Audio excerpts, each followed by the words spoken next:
So hello everyone, this is your Ashish भैया from NIT Bhopal. I hope आपकी पढ़ाई जो वो काफी अच्छी चल रही होगी। Chemistry 100 out of 100 master series का आज सेकंड चैप्टर में लेके आ गया हूं, जिसमें मैं आपको पढ़ाऊंगा एटॉमिक स्ट्रक्चर। एटॉमिक स्ट्रक्चर में जेईई मेंस और एडवांस में जितने भी कॉन्सेप्ट मेंशन है, जो भी फॉर्मूला है, जो भी डेरिवेशन है, हर एक चीज इस लेक्चर में कवर होगी, कुछ भी नहीं छूटेगा। यदि मेरी बात पर विश्वास नहीं है, डिस्क्रिप्शन में मैंने स्ट्रक्चर ऑफ एटम के बेस्ट नोट्स ऑन इंटरनेट जो है वो लगा कर रखे हैं बिल्कुल फ्री में। आप उनको जाके देखो, फिर आपको पता चलेगा कि इस लेक्चर की जो क्वालिटी है वो क्या है। और इसके बाद प्रैक्टिस में मैंने आपको टॉप 75 पीवाईक्यूज भी बना के दे दिए हैं स्ट्रक्चर ऑफ एटम के, तो वो भी मैं आपको डिस्क्रिप्शन में दे दूंगा। एंड साथ ही में यदि डायरेक्टली अपर पीवाईक्यूज नहीं बनते हैं तो मैंने इसके 50 शॉर्ट एग्जांपल्स भी लगा दिए हैं, तो वो भी आपको डिस्क्रिप्शन में मिल जाएंगे। ठीक है, उसका जो मैंने चार्ज रखा हुआ है वो काफी कम है, और यदि आप उसको बाय नहीं कर रहे हो तो आप बहुत रिग्रेट करोगे बाद में, क्योंकि सिर्फ ये लेक्चर देख के और वो 75 क्वेश्चन करके आपका ये चैप्टर जो है वो खत्म हो जाएगा। और ये सिर्फ जो top 75 PYQs and short examples हैं, ये केवल आपके केमिस्ट्री के लिए नहीं है, बल्कि आपको फिजिक्स में भी मिल जाएंगे और मैथ्स में भी मिल जाएंगे, तो जल्दी से जाके उनका भी आप एक्सेस ले लो। यदि इस चैप्टर की बात करें तो यदि आप इसको पहली बार पढ़ रहे हैं तब भी समझ आएगा, रिवीजन करने के पर्पज से आए हो तब भी आपका बढ़िया तरीके से रिवीजन हो जाएगा। यदि आप नीट की प्रिपरेशन कर रहे हो या फिर क्लास 11th में हो तब भी आप इसको बढ़िया से देख सकते हो। मैं सारी की सारी थ्योरी जो है वो कवर करने वाला हूँ। तो सबसे पहले यदि मैं सिलेबस की बात करूं तो यहाँ पे मैंने जेईई मेंस का और जेईई एडवांस का सिलेबस लगा दिया है, क्योंकि अपन को सिलेबस के दायरे में ही पढ़ाई करनी है और पूरा सिलेबस जो है उसको कवर करना है। इसके बाद मैंने यहाँ पे ट्रेंड इनसाइट्स भी लगा दिए हैं। यहाँ पे यदि आप देखोगे तो 2025 में 21 क्वेश्चंस पूछे गए थे 19 शिफ्ट में। ठीक है, जेईई मेंस के अंदर एटॉमिक स्ट्रक्चर से एवरेज जो है वो 1.1 बनता है। यदि आप देखोगे तो हर एक ईयर में, हर एक शिफ्ट में एक क्वेश्चन तो आपका आता ही है। मतलब इस लेक्चर को देखने के बाद आपके +4 मार्क्स जो है वो कंफर्म हो जाएंगे। इसके बाद मैंने इस बड़े से चैप्टर को 3 एलिमेंट्स में डिवाइड कर दिया है। एलिमेंट 1 जो है, इसमें अपन discoveries of electron, proton, neutron and nucleus पढ़ेंगे। एलिमेंट 2 में अपन Bohr model and its application पढ़ेंगे, बहुत ज्यादा इंपॉर्टेंट है। और एलिमेंट 3 में dual nature of matter and wave mechanical model जो है वो पढ़ रहे होंगे। तो चलो यार, अब चैप्टर को स्टार्ट करते हैं। सबसे पहले एलिमेंट 1 देखेंगे, जिसमें डिस्कवरीज पढ़ेंगे। थोड़ा सा जल्दी देखेंगे क्योंकि ये जो पोर्शन है ये कम इंपॉर्टेंट होता है, और जो भी इंपॉर्टेंट थ्योरी है जहां से असर्शन रीजन टाइप क्वेश्चन बन सकते हैं वो मैंने नोट्स में मेंशन कर दी है। तो सबसे पहले डिस्कवरी ऑफ इलेक्ट्रॉन की यदि मैं बात करूं तो 1897 में सर जे थॉमसन द्वारा डिस्कवरी ऑफ इलेक्ट्रॉन की गई थी। इसमें इन्होंने क्या किया था, एक डिस्चार्ज ट्यूब लिया जिसको हाई वोल्टेज पर रखा। ठीक है, जो वोल्टेज था वो 10,000 से लेके 20,000 की रेंज में था, और यहाँ पे जो गैस ली गई उसकी डेंसिटी कम थी, प्रेशर बहुत कम था। हुआ क्या कि इस हाई वोल्टेज की वजह से, देखो गैसेस जो होती हैं वो पुअर कंडक्टर होती हैं, इसलिए हाई वोल्टेज लिया। इस हाई वोल्टेज की वजह से यहाँ पे जो गैस थी, चलो कोई भी एक गैस ले लेते हैं, हीलियम गैस जब इन्होंने ली तो हीलियम गैस जो है वो आयनाइज हो गई, तो वो पॉजिटिव आयन और इलेक्ट्रॉन्स जो है वो अलग निकल गए। इनको पता नहीं है कि इलेक्ट्रॉन्स अलग निकले हैं आज, लेकिन अपन को पता है कि आयनाइज होंगे तो इलेक्ट्रॉन्स अलग हो गए। तो हुआ क्या, इलेक्ट्रॉन्स जो है उनका एक ग्रुप जो है यहां से मूव करना चालू हुआ कैथोड साइड से एनोड तरफ, और यहाँ पे एक स्क्रीन लगी थी तो वहां पे इनको ग्लो दिखा। तो ये जो कैथोड रेज निकली है, कैथोड रेज मतलब इलेक्ट्रॉन का कलेक्शन तुम मान सकते हो जो मूव कर रहा है एनोड की तरफ। ठीक है, तो इन्होंने क्या किया, इन कैथोड रेज की स्टडी की, और उस स्टडी से कुछ प्रॉपर्टीज निकल के आई कैथोड रेज की। ये प्रॉपर्टीज पढ़ लो, यहां से क्वेश्चन आ सकते हैं। सबसे पहली जो प्रॉपर्टी है, cathode rays are negatively charged particles, जो कि इलेक्ट्रॉन्स थे, बाद में ये इन्होंने नाम रखा था। सेकेंड जो है, they travel in a straight line. ठीक है, शैडो बन रही थी, उससे ये पता चला। तीसरा जो प्रॉपर्टी है, they are deflected by electric and magnetic field. यहां पे इन्होंने इलेक्ट्रिक फील्ड लगाई, यहां पे मैग्नेटिक फील्ड लगाई, तो डिफ्लेक्शन शो हो रहा था।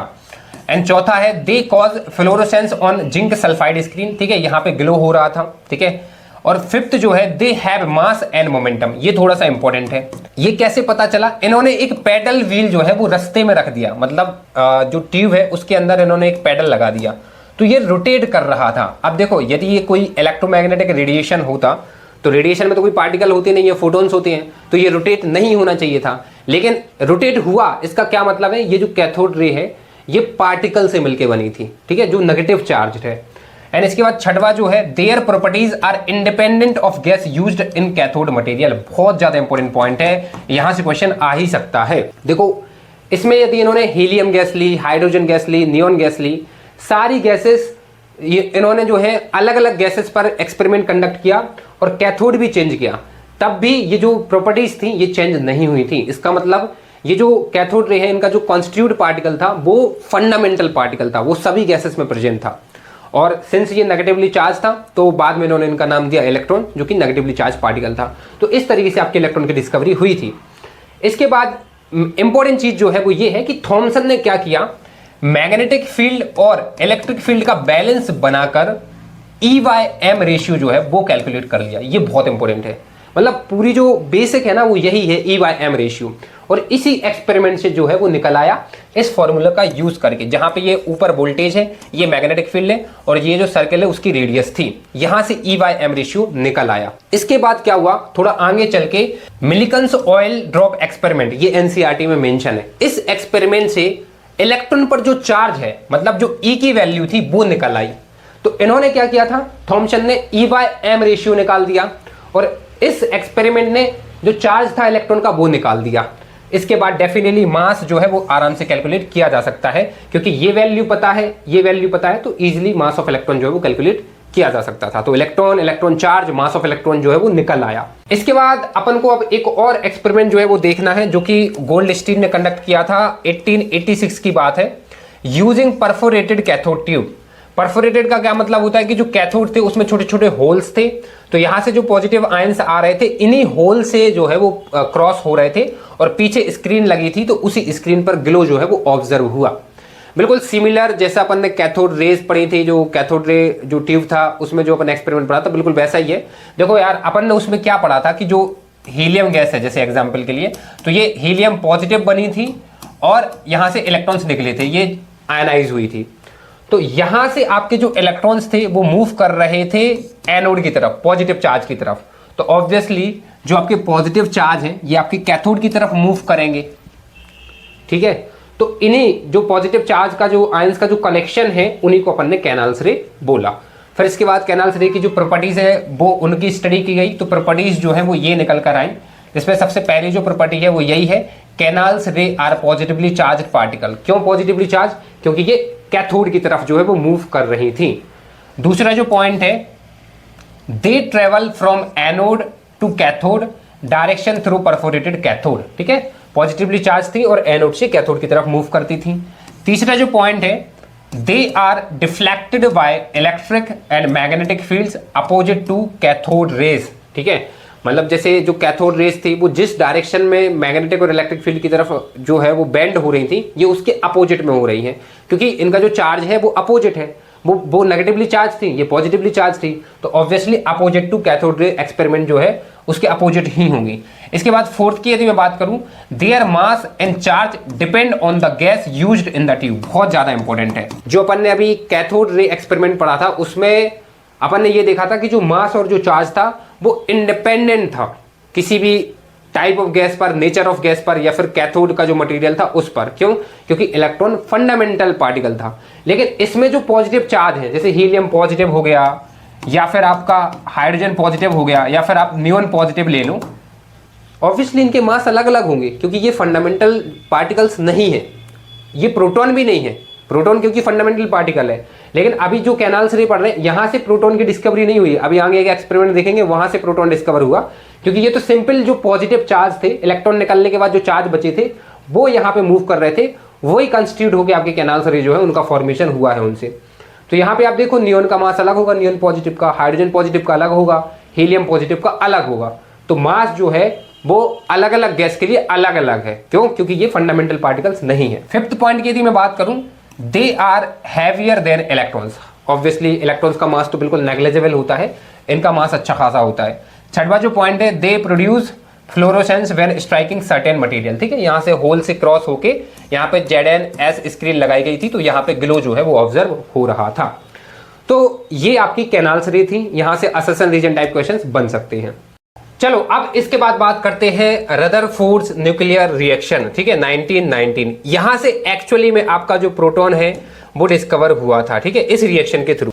रदरफोर्ड ने क्या किया, बॉम्बारिंग कराई नाइट्रोजन गैस पर अल्फा पार्टिकल्स की। देखो अल्फा पार्टिकल्स आपके क्या होते हैं, हीलियम 2 पॉजिटिव आयन, ठीक है, जिनका जो एटॉमिक नंबर है हीलियम का 2 होता है और जो मास है वो 4 होता है। तो नाइट्रोजन गैस पर जो है वो बॉम्बारिंग कराई, तो आपकी एक न्यूक्लियर रिएक्शन हुई, मतलब जो न्यूक्लियस है वो मिलकर एक नया न्यूक्लियस का फॉर्मेशन हुआ X का, ठीक है। एंड साथ ही में जो हाइड्रोजन न्यूक्लियस है वो अलग हो गया, जो कि एक्चुअली में आपका प्रोटॉन था, ठीक है। न्यूक्लियर रिएक्शन हुई, एक नया न्यूक्लियस बना और इसमें आपका जो प्रोटॉन था वो अलग हुआ। ठीक है, यही है हाइड्रोजन न्यूक्लियस वाज इमिटेड और वही आपका प्रोटॉन था। तो इस तरीके से आपकी प्रोटॉन की डिस्कवरी हुई थी। अब यदि प्रोटॉन की प्रॉपर्टीज की बात करें तो देखो, जो प्रोटॉन पर जो चार्ज होता है वो 1.602 मल्टीप्लाई 10⁻⁻19 कूलाम होता है, जो कि बिल्कुल इलेक्ट्रॉन के बराबर है। लेकिन मास जो होता है वो 1836 टाइम्स होता है मास ऑफ इलेक्ट्रॉन। ठीक है, this is the mass of proton, याद रखना 1836 टाइम्स मास ऑफ इलेक्ट्रॉन। अब इसके बाद बात करते हैं डिस्कवरी ऑफ न्यूट्रॉन 1932। तो ये हुई थी आपकी चैडविक्स अल्फा बॉम्बारमेंट एक्सपेरिमेंट। जैसे कि यहां पे अपन ने क्या किया था, नाइट्रोजन जो है, नाइट्रोजन गैस, उसमें अल्फा पार्टिकल की बॉम्बारिंग कराई थी। यहां पे क्या हो रहा है, जो बेरिलियम होता है, बेरिलियम 49 होता है। ठीक है, इस पे अल्फा पार्टिकल मतलब हीलियम 24 जो है, इसकी जो है आपने बॉम्बारिंग कराई तो न्यूक्लियर रिएक्शन होगी। मतलब एक न्यूक्लियस दूसरे न्यूक्लियस के साथ मिलकर एक नया न्यूक्लियस जो है वो बनाएगा। ठीक है, कोई भी एक्स ले लेते हैं, एंड साथ ही में आपका यहाँ पे जो है वो न्यूट्रॉन जो है वो निकल कर आया। तो यहाँ से आपकी जो न्यूट्रॉन है वो डिस्कवरी यहाँ पे हुई। ठीक है, इनको बैलेंस करके आप लिख भी सकते हो, यहाँ पे 6 आ जाएगा। ठीक है, ये 9 4 यहाँ पे 12 आ जाएगा, जो कि ऑब्वियसली कार्बन है आपका। यहाँ पे जो है ये आपका ऑक्सीजन न्यूक्लियस निकल के आता है, और ये जो है यहाँ पे कार्बन निकल के आता है। यहाँ पे भी आप लगा सकते हो, मास तो कंजर्व ही रहेगा। ये आपका यहाँ पे हो जाएगा 7 दोनों, यहाँ पे ये 8 आ जाएगा, और ये 14 4, यहाँ पे ये 17 आ जाएगा। ठीक है, ये आप आराम से फिजिक्स में जानते ही होंगे। तो यहाँ से जो है वो न्यूट्रॉन की डिस्कवरी हुई। प्रोसेस को जल्दी से देख लेते हैं। Alpha particles hits beryllium nucleus, nucleus emits alpha neutral radiation. ठीक है, न्यूट्रल रेडिएशन क्यों? क्योंकि no deflection in electric and magnetic field. इन्होंने जो इलेक्ट्रिक एंड मैग्नेटिक फील्ड वहां पे सेट कर रखी थी, उससे इन पार्टिकल का कोई भी डिफ्लेक्शन नहीं हुआ। इसका मतलब ये न्यूट्रल पार्टिकल थे। Neutral particles collide with paraffin bags and knocked out proton from the hydrogen atom. देखो, ये जो एक्सपेरिमेंट हुआ था, ठीक है, उसमें यूज होगी ये पैराफिन बैग्स, जो कि हाइड्रोकार्बन से मिलकर बनी होती है। हाइड्रोकार्बन मतलब हाइड्रोजन डेफिनेटली वहां पे होगा। तो ये जो हाइड्रोजन एटम है, देखो सबसे लाइटेस्ट होते हैं और इसमें एक ही प्रोटॉन होता है सिर्फ।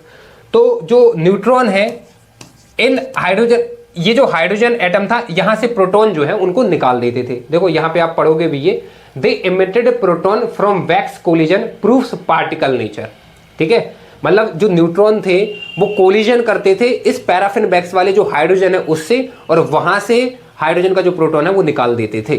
तो इससे ये प्रूफ हुआ कि हाँ, ये जो है आपका पार्टिकल नेचर शो करेंगे, ये कोई वेव या कोई फोटॉन्स नहीं है। From velocity and momentum Chadwick calculated the mass. इस तरीके से इन्होंने मास निकाला था, ज्यादा डिटेल में नहीं जाना है। Neutral raise were not photons, they had masses. इससे ये पता चला था इस कोलिजन से। ठीक है, momentum calculations shows mass slightly greater than the proton. तो जो न्यूट्रॉन का जो मास होता है वो थोड़ा सा प्रोटॉन के मास से ज्यादा होता है, अदरवाइज दोनों जो है वो सेम होते हैं। इसके बाद यदि प्रॉपर्टीज की बात करें तो इन पर कोई भी चार्ज नहीं होता है, ये न्यूट्रल होते हैं। इनका जो मास होता है ये बिल्कुल आपका प्रोटॉन के बराबर होता है, स्लाइटली थोड़ा सा ज्यादा होता है। Nearly equal mass of proton, slightly heavier होता है। अब बात करते हैं अपन न्यूक्लियस की डिस्कवरी की। ठीक है, तो न्यूक्लियस की जो डिस्कवरी हुई थी ये आपका एनसीईआरटी में मेंशन है, असर्शन रीजन टाइप क्वेश्चन यहां से आ सकता है। Rutherford's gold foil experiment 1911। ठीक है, इन्होंने कुछ नहीं किया, एक्चुअली में क्या किया, इन्होंने भी वही जो आपके अल्फा पार्टिकल्स हैं उसकी बॉम्बारिंग कराई। किस पर? गोल्ड फॉयल पे।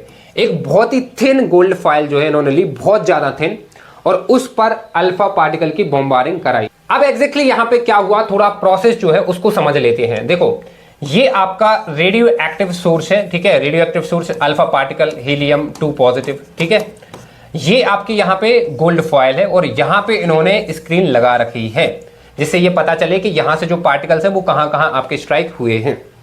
देखो, प्रेजेंट में अपन ये बहुत अच्छे तरीके से जानते हैं कि जो न्यूक्लियस होता है वो आपका बिल्कुल सेंटर में होता है, और बाकी चारों तरफ जो इलेक्ट्रॉन है वो आपके चक्कर लगा रहे होते हैं। तो अब ऑब्वियसली जब यहाँ से आपके अल्फा पार्टिकल्स जाएंगे तो मैक्सिमम पार्टिकल जो है वो तो बिल्कुल स्ट्रेट सीधे निकल जाएंगे, और यही इन्होंने ऑब्जर्व किया कि बिल्कुल सीधे निकल गए।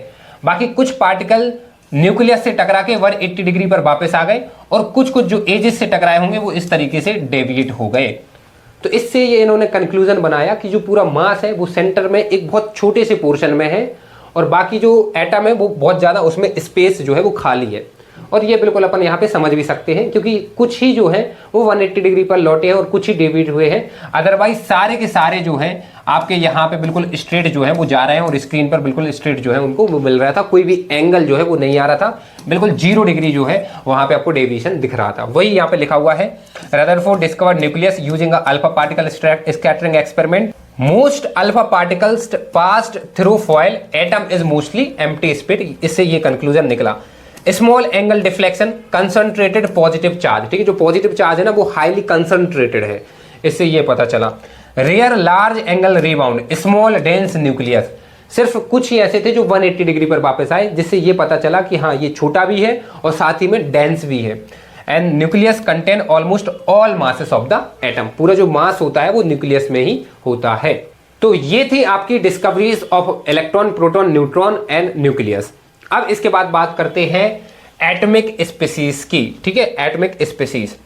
तो सबसे पहले यदि बेसिक है ये बहुत ज्यादा, एटॉमिक नंबर की यदि मैं बात करूं तो जेड से रिप्रेजेंट करते हैं, और ये जेड क्या होता है, ये होता है नंबर ऑफ प्रोटॉन्स। देखो वैसे प्रोटॉन और न्यूट्रॉन जो होते हैं वो एक जो न्यूट्रल एटम है उसमें बराबर होते हैं, लेकिन आपको भी पता है जो इलेक्ट्रॉन होते हैं वो रिएक्शन में पार्टिसिपेट करते हैं, तो इलेक्ट्रॉन जो है वो कम ज्यादा होते रहते हैं, इसलिए यहाँ पे जो जेड है वो नंबर ऑफ प्रोटॉन्स के टर्म में डिफाइन हुआ है। मास नंबर क्या होता है, इसको ए से रिप्रेजेंट करते हैं और ये प्रोटॉन्स प्लस न्यूट्रॉन्स का सम होता है। न्यूक्लियॉन्स क्या होते हैं, collective name for proton and neutron, proton और न्यूट्रॉन का जो कलेक्टिव नाम है उसको अपन बोलते हैं न्यूक्लियॉन्स। आइसोटॉप्स क्या होता है, same atomic number and different mass number, उनको आइसोटॉप्स बोलते हैं। आइसोबार्स क्या है, same mass number but different atomic number. जैसे यदि आइसोटॉप्स की यदि मैं एग्जांपल की मैं बात बताऊं तो कार्बन 12 हो गया, कार्बन 13 हो गया, कार्बन 14 हो गया, क्लोरीन हो गया, क्लोरीन के भी 2 आइसोटॉप्स होते हैं, हाइड्रोजन के 3 आइसोटॉप्स होते हैं। यदि आइसोबार्स के एग्जांपल की यदि मैं बात करूं तो आपका कैल्शियम हो गया और ऑर्गन हो गया, 2 अलग अलग एलिमेंट है लेकिन इनका जो मास होता है वो दोनों का 40 होता है। इसके बाद यदि आइसोडायाफर्स की बात करें तो आइसोडायाफर्स क्या होते हैं, आपको क्या करना है, किसी भी एटम में न्यूट्रॉन देखना है और प्रोटॉन देखना है और उनका डिफरेंस लेना है, और फिर एक दूसरा एटम लेना है, उसके न्यूट्रॉन और प्रोटॉन निकाल कर उनका डिफरेंस देखना है, और यदि ये डिफरेंस बराबर आ जाए तो फिर अपन उनको बोलते हैं आइसोडायाफर्स। जैसे मैं आपको बताऊं, यदि जो नाइट्रोजन है और आपका जो ऑक्सीजन है, तो इसमें आप न्यूट्रॉन प्रोटॉन का डिफरेंस लेना और इसमें न्यूट्रॉन प्रोटॉन का डिफरेंस लेना, तो वो बराबर आएगा। ये आपका एक बेस्ट एग्जाम्पल है, आप करके भी देख लेना।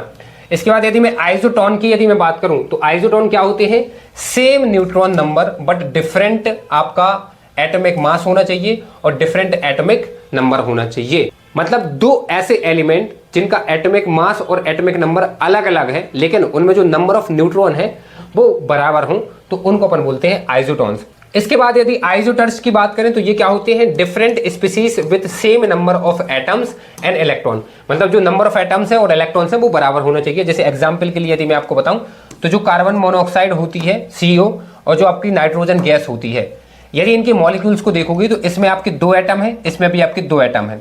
जब नंबर ऑफ इलेक्ट्रॉन्स काउंट करोगे तो इसमें आपके 14 इलेक्ट्रॉन्स आते हैं और इसमें भी आपके 14 इलेक्ट्रॉन्स हैं, तो ये दोनों जो मॉलिक्यूल हैं ये आपके आइसोस्टर्स होंगे।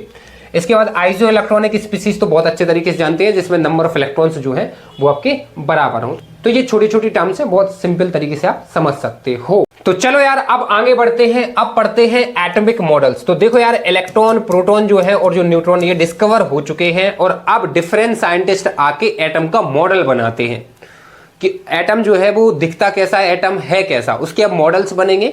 तो वही अब देखने जा रहे हैं।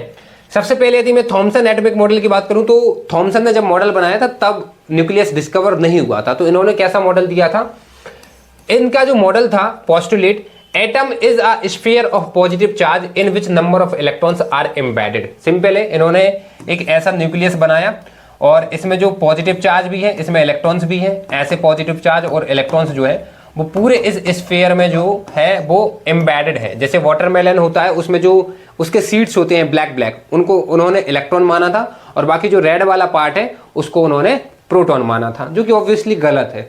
ठीक है, और उसका जो रीजन भी था, लिमिटेशन यदि देखें, could not satisfactorily explain the result of scattering experiment carried out by Rutherford. अभी अपन ने गोल्ड फॉयल वाला एक्सपेरिमेंट पढ़ा था रदरफोर्ड का, उसमें अपन ने देखा था जो अल्फा पार्टिकल्स थे वो कम ही डेविएट हो रहे थे, बाकी सीधे निकल जा रहे थे। लेकिन यदि एटम ऐसा होता तो सारे के सारे जो अल्फा पार्टिकल्स होते वो डेविएट हो जाते। ठीक है, तो ये यहाँ पे इनका गलत हो जाता है। इसके बाद यदि रदरफोर्ड मॉडल की मैं बात करूं तो जब इन्होंने न्यूक्लियस की डिस्कवरी की थी तभी इन्होंने एक मॉडल दिया था, ठीक है, जो गोल्ड फॉयल एक्सपेरिमेंट था उसके बाद। तो वो क्या था, almost all positive charge and mass of the atom is present in the nucleus. मतलब इलेक्ट्रॉन चारों तरफ चक्कर लगा रहे हैं और पूरा का पूरा जो मास है वो सेंटर में एक छोटे से पार्ट में है। Electrons revolve around the nucleus in the circular orbit. तो इलेक्ट्रॉन्स जो है ऐसे सर्कुलर ऑर्बिट में रिवॉल्व कर रहे हैं। There is strong electrostatics attraction between the nucleus and electron. और इनके बीच में इलेक्ट्रोस्टैटिक्स फोर्स है, इलेक्ट्रोस्टैटिक्स अट्रैक्शन है।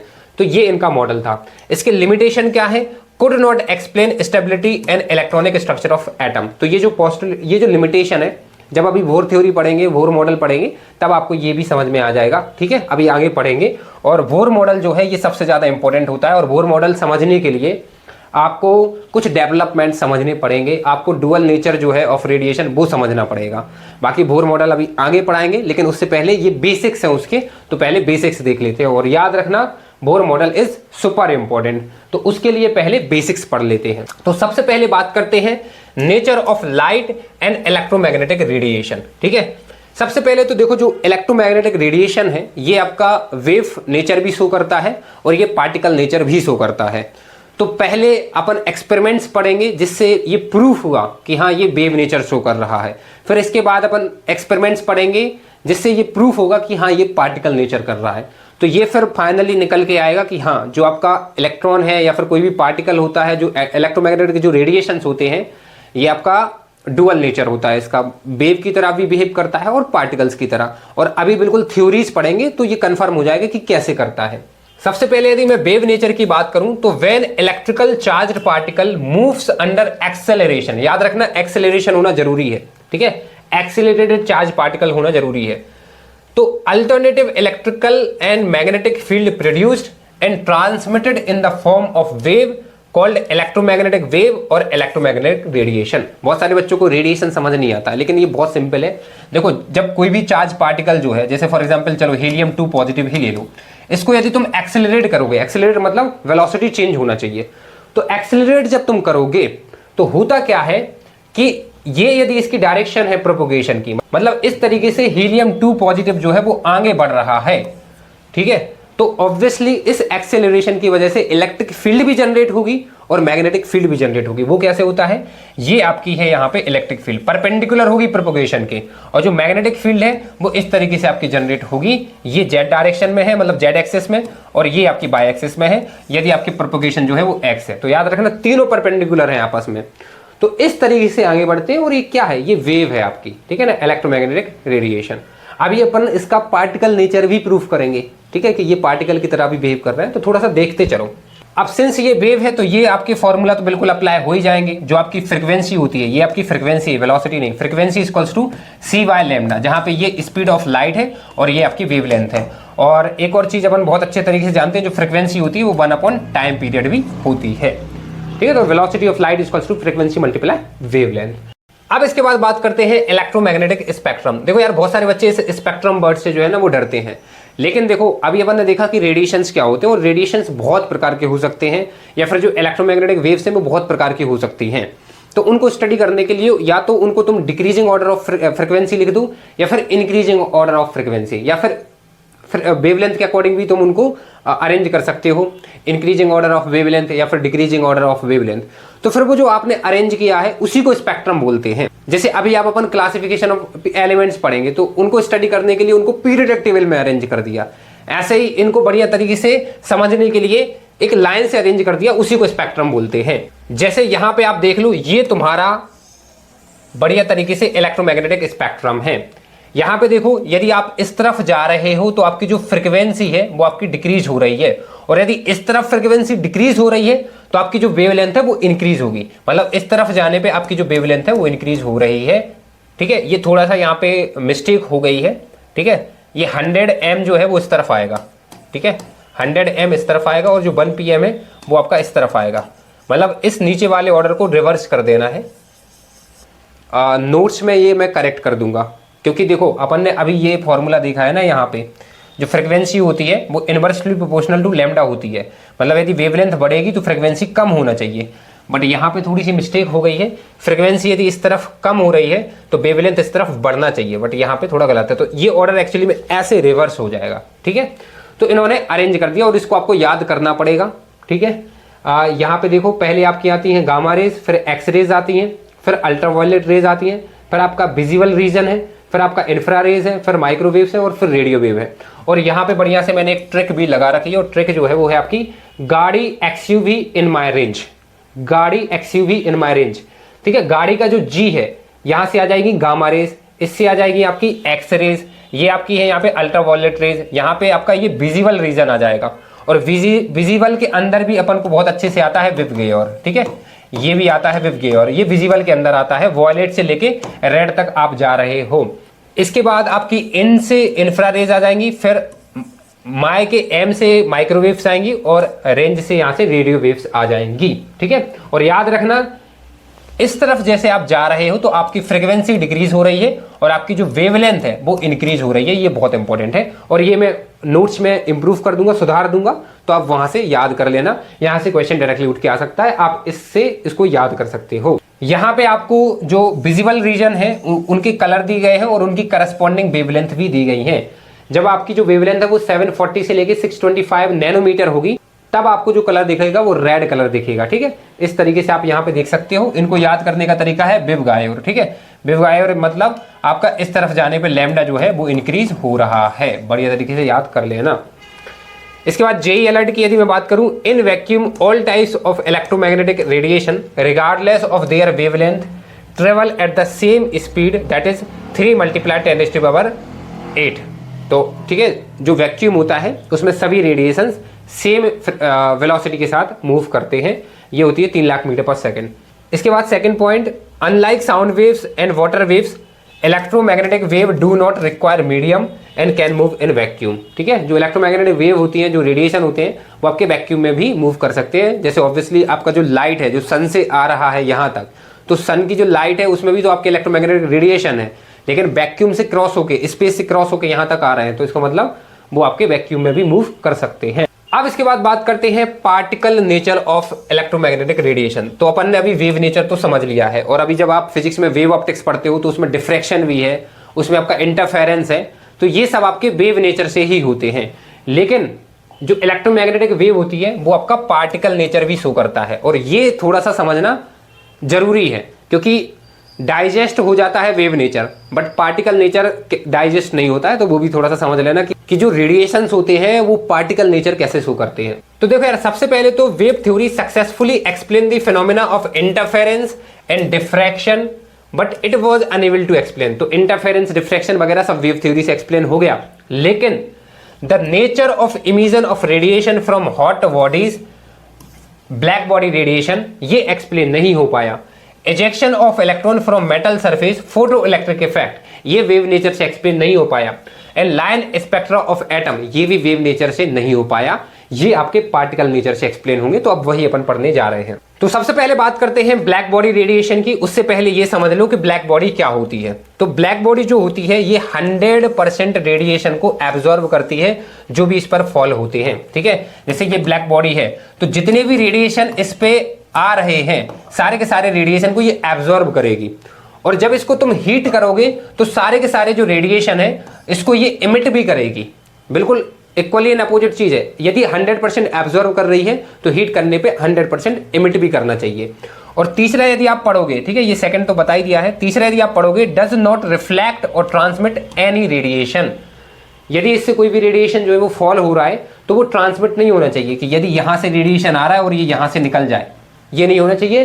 100% एब्जॉर्ब होना चाहिए, वही होता है ब्लैक बॉडी रेडिएशन। ठीक है, एग्जाम्पल की यदि बात करें तो hollow metal cavity with a small hole. अभी अपन प्लांक्स एक्सपेरिमेंट पढ़ने वाले हैं। ठीक है, तो उन्होंने क्या किया था, metal cavity with a small hole, इसका यूज किया था। ठीक है, जिससे जो होल है, होल से रेडिएशंस निकल रहे थे। अभी हीट करेंगे इसको तो रेडिएशन जो है वो निकलेंगे, और उन रेडिएशन की इंटेंसिटी जो है वो उन्होंने मेजर की थी। यहाँ पे आप देखो, ये है आपका ब्लैक बॉडी रेडिएशन। ठीक है, एक्सपेरिमेंट हुआ, एक्सपेरिमेंट में क्या किया इन्होंने, इसको हीट किया ब्लैक बॉडी को, और हीट करने के बाद जो इंटेंसिटी थी और जो वेवलेंथ थी रेडिएशंस की, उनसे इन्होंने एक ग्राफ बनाया डिफरेंट टेम्परेचर पर। यहां पे इन्होंने क्या किया, वो जो रेडिएशंस निकले ब्लैक बॉडी से उनकी वेवलेंथ को यहां पे लिया एक्स एक्सिस पे, और एनर्जी डिस्ट्रीब्यूशन या फिर आप इंटेंसिटी बोल सकते हो, ठीक है, इंटेंसिटी, उनको यहां पे उन्होंने लिया वाई एक्सिस पे। एक्स एक्सिस पे उन्होंने वेवलेंथ को लिया है और वाई एक्सिस पे उन्होंने इंटेंसिटी को लिया है। और अब डिफरेंट टेम्परेचर पे इन्होंने ग्राफ बनाया, तो ये जो ग्राफ है ये निकल के आया। इस ग्राफ से जेईई मेंस में भर भर के क्वेश्चंस आते हैं, ठीक है। और मैंने क्या किया है, इस ग्राफ के पूरे जो इंटरप्रिटेशन है उनको बढ़िया तरीके से यहां पे मेंशन कर दिया है। अब एक एक करके अपन देखते हैं। सबसे पहला जो एक्सपेरिमेंटल ऑब्जर्वेशन है वो आप ध्यान से देखो, बहुत इंपॉर्टेंट है, ठीक है। जब इंटेंसिटी जो है और वेवलेंथ वाला जो कर्व है वो बनाया गया, तो अब ध्यान से देखते हैं। सबसे पहला जो पॉइंट है, intensity first increases reaches a maximum then decreases. आप यहां पे देखो, सबसे पहले क्या हुई, इंटेंसिटी जो है वो इंक्रीज हुई, जैसे जैसे वेवलेंथ को बढ़ाया गया उसके बाद फिर जो है वो डिक्रीज हो गई, पहली चीज। दूसरी चीज क्या है यहां पे, this peak shift as temperature increases. अब देखो, अपन को पता है कि ये वाला जो कर्व बना है ये सबसे ज्यादा टेम्परेचर पे बना हुआ है। देखो T4 जो है वो सबसे ज्यादा है, ये जो कर्व बना है ये T3 पे बना, ये जो है ये T2 पे बना है, और ये जो है ये T1 पे बना है। देखो इसका जो पीक है वो यहां पे है, इसके करस्पॉन्डिंग जो वेवलेंथ है वो आप ध्यान से देखो ये है, और T3 टेम्परेचर थोड़ा कम है और इसके करस्पॉन्डिंग जो पीक वेवलेंथ है वो आपके यहां पे है, ठीक है। देखो ये जो वेवलेंथ है ये ज्यादा है और टेम्परेचर कम है, मतलब जैसे तुमने टेम्परेचर बढ़ाया जो पीक है वो आपका ओरिजिन की तरफ शिफ्ट हुआ, मतलब वेवलेंथ छोटी हो गई। तो यहां पे इन्होंने वही एक्सप्लेन किया हुआ है, this peak shift as temperature increases. और किस तरफ शिफ्ट हो रहा है, ये ओरिजिन की तरफ। देखो ये सेकंड पॉइंट सेम ही है, at higher temperature the peak shift towards the shorter wavelength. आप यहां पे देखो शॉर्टर वेवलेंथ की तरफ शिफ्ट हो रहा है पीक। ये जो सेकंड ऑब्जर्वेशन है ये कलर चेंज को भी एक्सप्लेन करता है, कलर चेंज को। जैसे एग्जांपल यदि मैं बताऊं तो आयरन को जब आप हीट करते हो तो सबसे पहले तो ये रेड होता है, लेकिन आफ्टर अ टाइम आपको इसको येलो कलर भी देखने को मिल जाएगा, ये येलो भी पड़ जाता है जैसे जैसे आप टेम्परेचर और बढ़ाते जाओगे।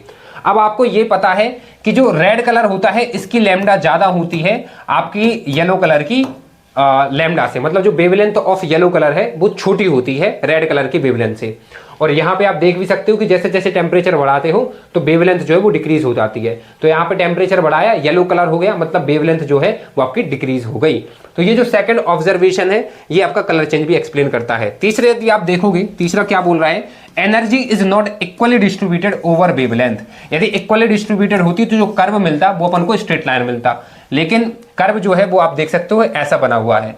तो एनर्जी आपकी वेवलेंथ में इक्वली डिस्ट्रीब्यूटेड नहीं होती है। एंड ये जितने भी रिजल्ट थे ये क्लासिकल जो प्रेडिक्शन थे, मतलब जो पुराने प्रेडिक्शन थे उनसे मैच नहीं हो रहे थे।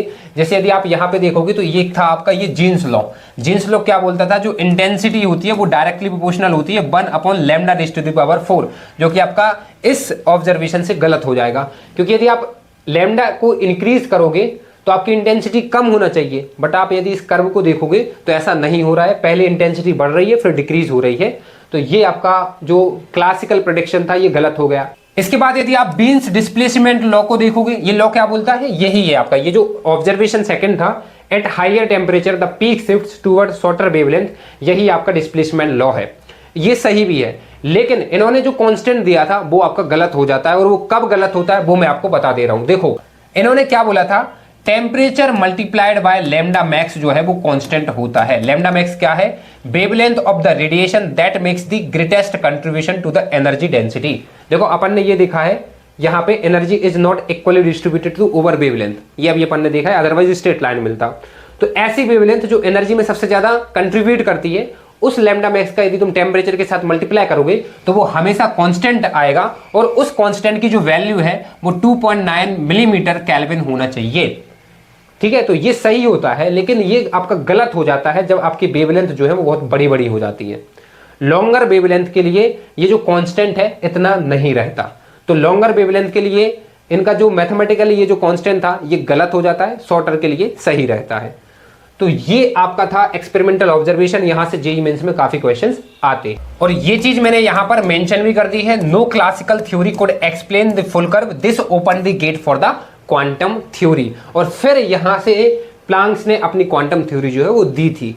तो देखो यार वीडियो जो है ना वो मैंने सारी चीजें मैं एक्सप्लेन कर रहा हूं, यदि वीडियो आपको हेल्पफुल लग रही हो तो सब्सक्राइब जरूर कर देना चैनल को, ठीक है। यदि आपको सच में एक्सप्लेनेशन जो है वो अच्छा लग रहा हो तो। अब प्लैंक्स ने अपनी क्वांटम थ्योरी दी, उसके जो अजम्पशन थे वो यहाँ पे आप देख लो। सबसे पहले तो energy is not continuous, energy is emitted absorb in small packets called quanta, ठीक है। और जो एनर्जी ऑफ ईच पैकेट होती है, एनर्जी ऑफ ईच पैकेट होती है वो होती है H multiply by the frequency या फिर एस सी बाय लेमडा। ये होती है उस पैकेट की एनर्जी कि उसकी फ्रीक्वेंसी क्या है, मल्टीप्लाई बाय एच कर देना। एच यहाँ पे प्लैंक्स कांस्टेंट है और जो प्लैंक्स कांस्टेंट होता है वो होता है 6.626 मल्टीप्लाई 10⁻34। यहाँ से न्यूमेरिकल्स आ सकते हैं और यहाँ पे जो न्यू है वो आपकी फ्रीक्वेंसी हो जाएगी। तो ये होती है एनर्जी ऑफ अ पैकेट। चलो इसके बाद Planck's explanation of the curve देखते हैं। देखो क्लासिकल थ्योरीज कर्व को एक्सप्लेन नहीं कर पाई थी, बट अब जो प्लैंक्स हैं वो एक्सप्लेन करेंगे। क्लासिकल थ्योरीज के अकॉर्डिंग देखो, जब आपकी फ्रीक्वेंसी इंक्रीज होती है तो लैम्डा डिक्रीज होती है, ये तो सही है, लेकिन फ्रीक्वेंसी इंक्रीज होने पर इंटेंसिटी भी इंक्रीज होती है, ऐसा मानना था। और यही था आपका अल्ट्रावायलेट कैटास्ट्रोफ। देखो कैसे, अल्ट्रावायलेट रीजन यदि आप देखोगे तो वहां पे लैम्डा बहुत छोटा होता है। लैम्डा यदि बहुत छोटा है इसका मतलब फ्रीक्वेंसी बहुत ज्यादा, तो इंटेंसिटी तो आपकी बिल्कुल इन्फिनिटी होनी चाहिए, बट ऐसा तो होना नहीं है। कर्व में आपको ऐसा देखने के लिए नहीं मिला है। तो फिर इसका प्लैंक्स जो है वो एक्सप्लेनेशन देते हैं, वो ये है कि जब आपकी फ्रीक्वेंसी बहुत ज्यादा हो जाती है, लार्ज फ्रीक्वेंसीज, उस टाइम पे आपके जो एनर्जी पैकेट्स होते हैं उनकी साइज बड़ी होती है, और साइज यदि बड़ी है तो वो जल्दी से इमिट नहीं हो पाते हैं, इमिशन कम होगा, एंड हेंस आपकी जो इंटेंसिटी होती है वो कम होती है। एंड साथ ही में यदि आपकी फ्रीक्वेंसी कम होगी तो एनर्जी पैकेट्स जो होते हैं वो छोटे छोटे होंगे, और छोटे होंगे तो जल्दी से इमिट हो पाएंगे, एंड हेंस आपकी जो इंटेंसिटी है वो ज़्यादा होगी। तो बिल्कुल एग्जैक्टली वही सेम चीज़ लिखी हुई है यहाँ पे। लो फ्रीक्वेंसी पे जो पैकेट्स होते हैं वो छोटे होते हैं, जल्दी से इमिट होते हैं, तो आप एक्सपेरिमेंट देख लेना, इंटेंसिटी आपकी ज़्यादा होगी। और हाई फ्रीक्वेंसी पे यदि आप देखोगे तो energy packets are large, hard to emit, and intensity जो है वो कम हो जाती है। तो ये था आपका प्लैंक्स क्वांटम थ्योरी और कर्व का एक्सप्लेनेशन। अब इसके बाद बात करते हैं फोटो इलेक्ट्रिक इफेक्ट की, ठीक है। तो फोटो इलेक्ट्रिक इफेक्ट भी आपका सिंपल है और ये फिजिक्स में भी कॉमन है, बहुत जल्दी से जो है एक्सप्लेन हो जाएगा। और ये भी पार्टिकल नेचर से ही एक्सप्लेन होता है, वेव नेचर से नहीं। कैसे समझो, ये आपकी लेट्स अज्यूम सन है, यहां से आपकी सनलाइट जो है ये मेटल सरफेस पे जब टकराती है तो यहां से इलेक्ट्रॉन इजेक्ट होते हैं, और इन इलेक्ट्रॉन की जो मैक्सिमम काइनेटिक एनर्जी हो सकती है वो आपकी होती है एस बाय लेमडा माइनस 5। अब थोड़ा समझो, देखो यहां से जो सनलाइट आई है वो तो आपकी उसमें फोटॉन्स होते हैं, और फोटॉन्स की एनर्जी अपन ने अभी पढ़ा है एस बाय लेमडा होती है। इसके बाद जैसे ये इलेक्ट्रॉन मेटल सरफेस से टकराएंगे तो कुछ एनर्जी इलेक्ट्रॉन को निकालने में चली जाती है, और वही होता है आपका वर्क फंक्शन। तो यहाँ पे आप लिख सकते हो work function of the metal. अब फोटॉन्स की एनर्जी माइनस जो एनर्जी इलेक्ट्रॉन को निकालने में चली गई वो यदि सब्सट्रैक्ट कर दोगे तो वही तो फिर बची हुई काइनेटिक एनर्जी होगी इलेक्ट्रॉन्स की, मतलब वही मैक्सिमम एनर्जी होगी। तो बस यही होता है maximum kinetic energy equals to s by lambda minus 5। अब यहाँ पे एक और कॉन्सेप्ट आता है, वो आता है स्टॉपिंग पोटेंशियल का। तो स्टॉपिंग पोटेंशियल क्या होता है, एक अपोजिट पोटेंशियल होता है, यहां से जो इलेक्ट्रॉन्स निकले हुए हैं, लेट्स अज्यूम इन इलेक्ट्रॉन का मोशन रोकना है तो अपोजिट पोटेंशियल कितना लगाना चाहिए। क्योंकि देखो यहां पे यदि अपन इस तरीके से अपन वोल्टेज लगाएंगे कि यहां पे आपका जो है नेगेटिव चार्ज बहुत ज्यादा हो जाए और यहाँ पे पॉजिटिव चार्ज बहुत ज्यादा हो जाए, तो इलेक्ट्रॉन इलेक्ट्रॉन का रिपल्सन होगा, तो इलेक्ट्रॉन रुक जाएंगे। तो एक सफिशिएंट वोल्टेज लगाना पड़ेगा, वही सफिशिएंट वोल्टेज जो होता है वो स्टॉपिंग पोटेंशियल होता है। और ये जो स्टॉपिंग पोटेंशियल का फॉर्मूला है ये कंजर्वेशन ऑफ एनर्जी से निकल आता है, जो कि आपका स्टॉपिंग पोटेंशियल है ये आपकी इलेक्ट्रॉन की maximum kinetic energy divided by e होता है। तो ये आपका S C by lambda upon e minus 5 of m divided by e, ये आपका स्टॉपिंग पोटेंशियल जो है आ जाता है। और यहाँ पे ये बिल्कुल एग्जैक्टली सेम लिखा हुआ है, तो इसको भी आप बिल्कुल याद कर लो, क्योंकि फॉर्मूला बेस्ड क्वेश्चन ये आपको फिजिक्स में भी काम आएगा। अब देखो ये जो चीज़ है, ये जो फोटो इलेक्ट्रिक इफेक्ट है, ये आपका वेव नेचर से क्यों एक्सप्लेन नहीं हो पाया, इसकी वजह से no time lag. ejection of electron is instantaneous as soon as light of sufficient frequency strikes the metal। देखो यहां पे समझो, यदि ये तुम्हारा मेटल है और यहां पे तुम्हारी लाइट आई तो जो इलेक्ट्रॉन यहां से इजेक्ट हो रहा था वो बिल्कुल इंस्टेंटेनियस हो रहा था। लेकिन यदि लाइट वेव होती तो फिर ऐसा नहीं होता। क्यों? क्योंकि वेव में क्या होता है, एक पर्टिकुलर लेंथ में एनर्जी होती है, ठीक है ना। तो एक सफिशिएंट लेंथ जब अंदर जाती तभी इलेक्ट्रॉन इजेक्ट होता, और उसको जाने में थोड़ा समय तो लगता।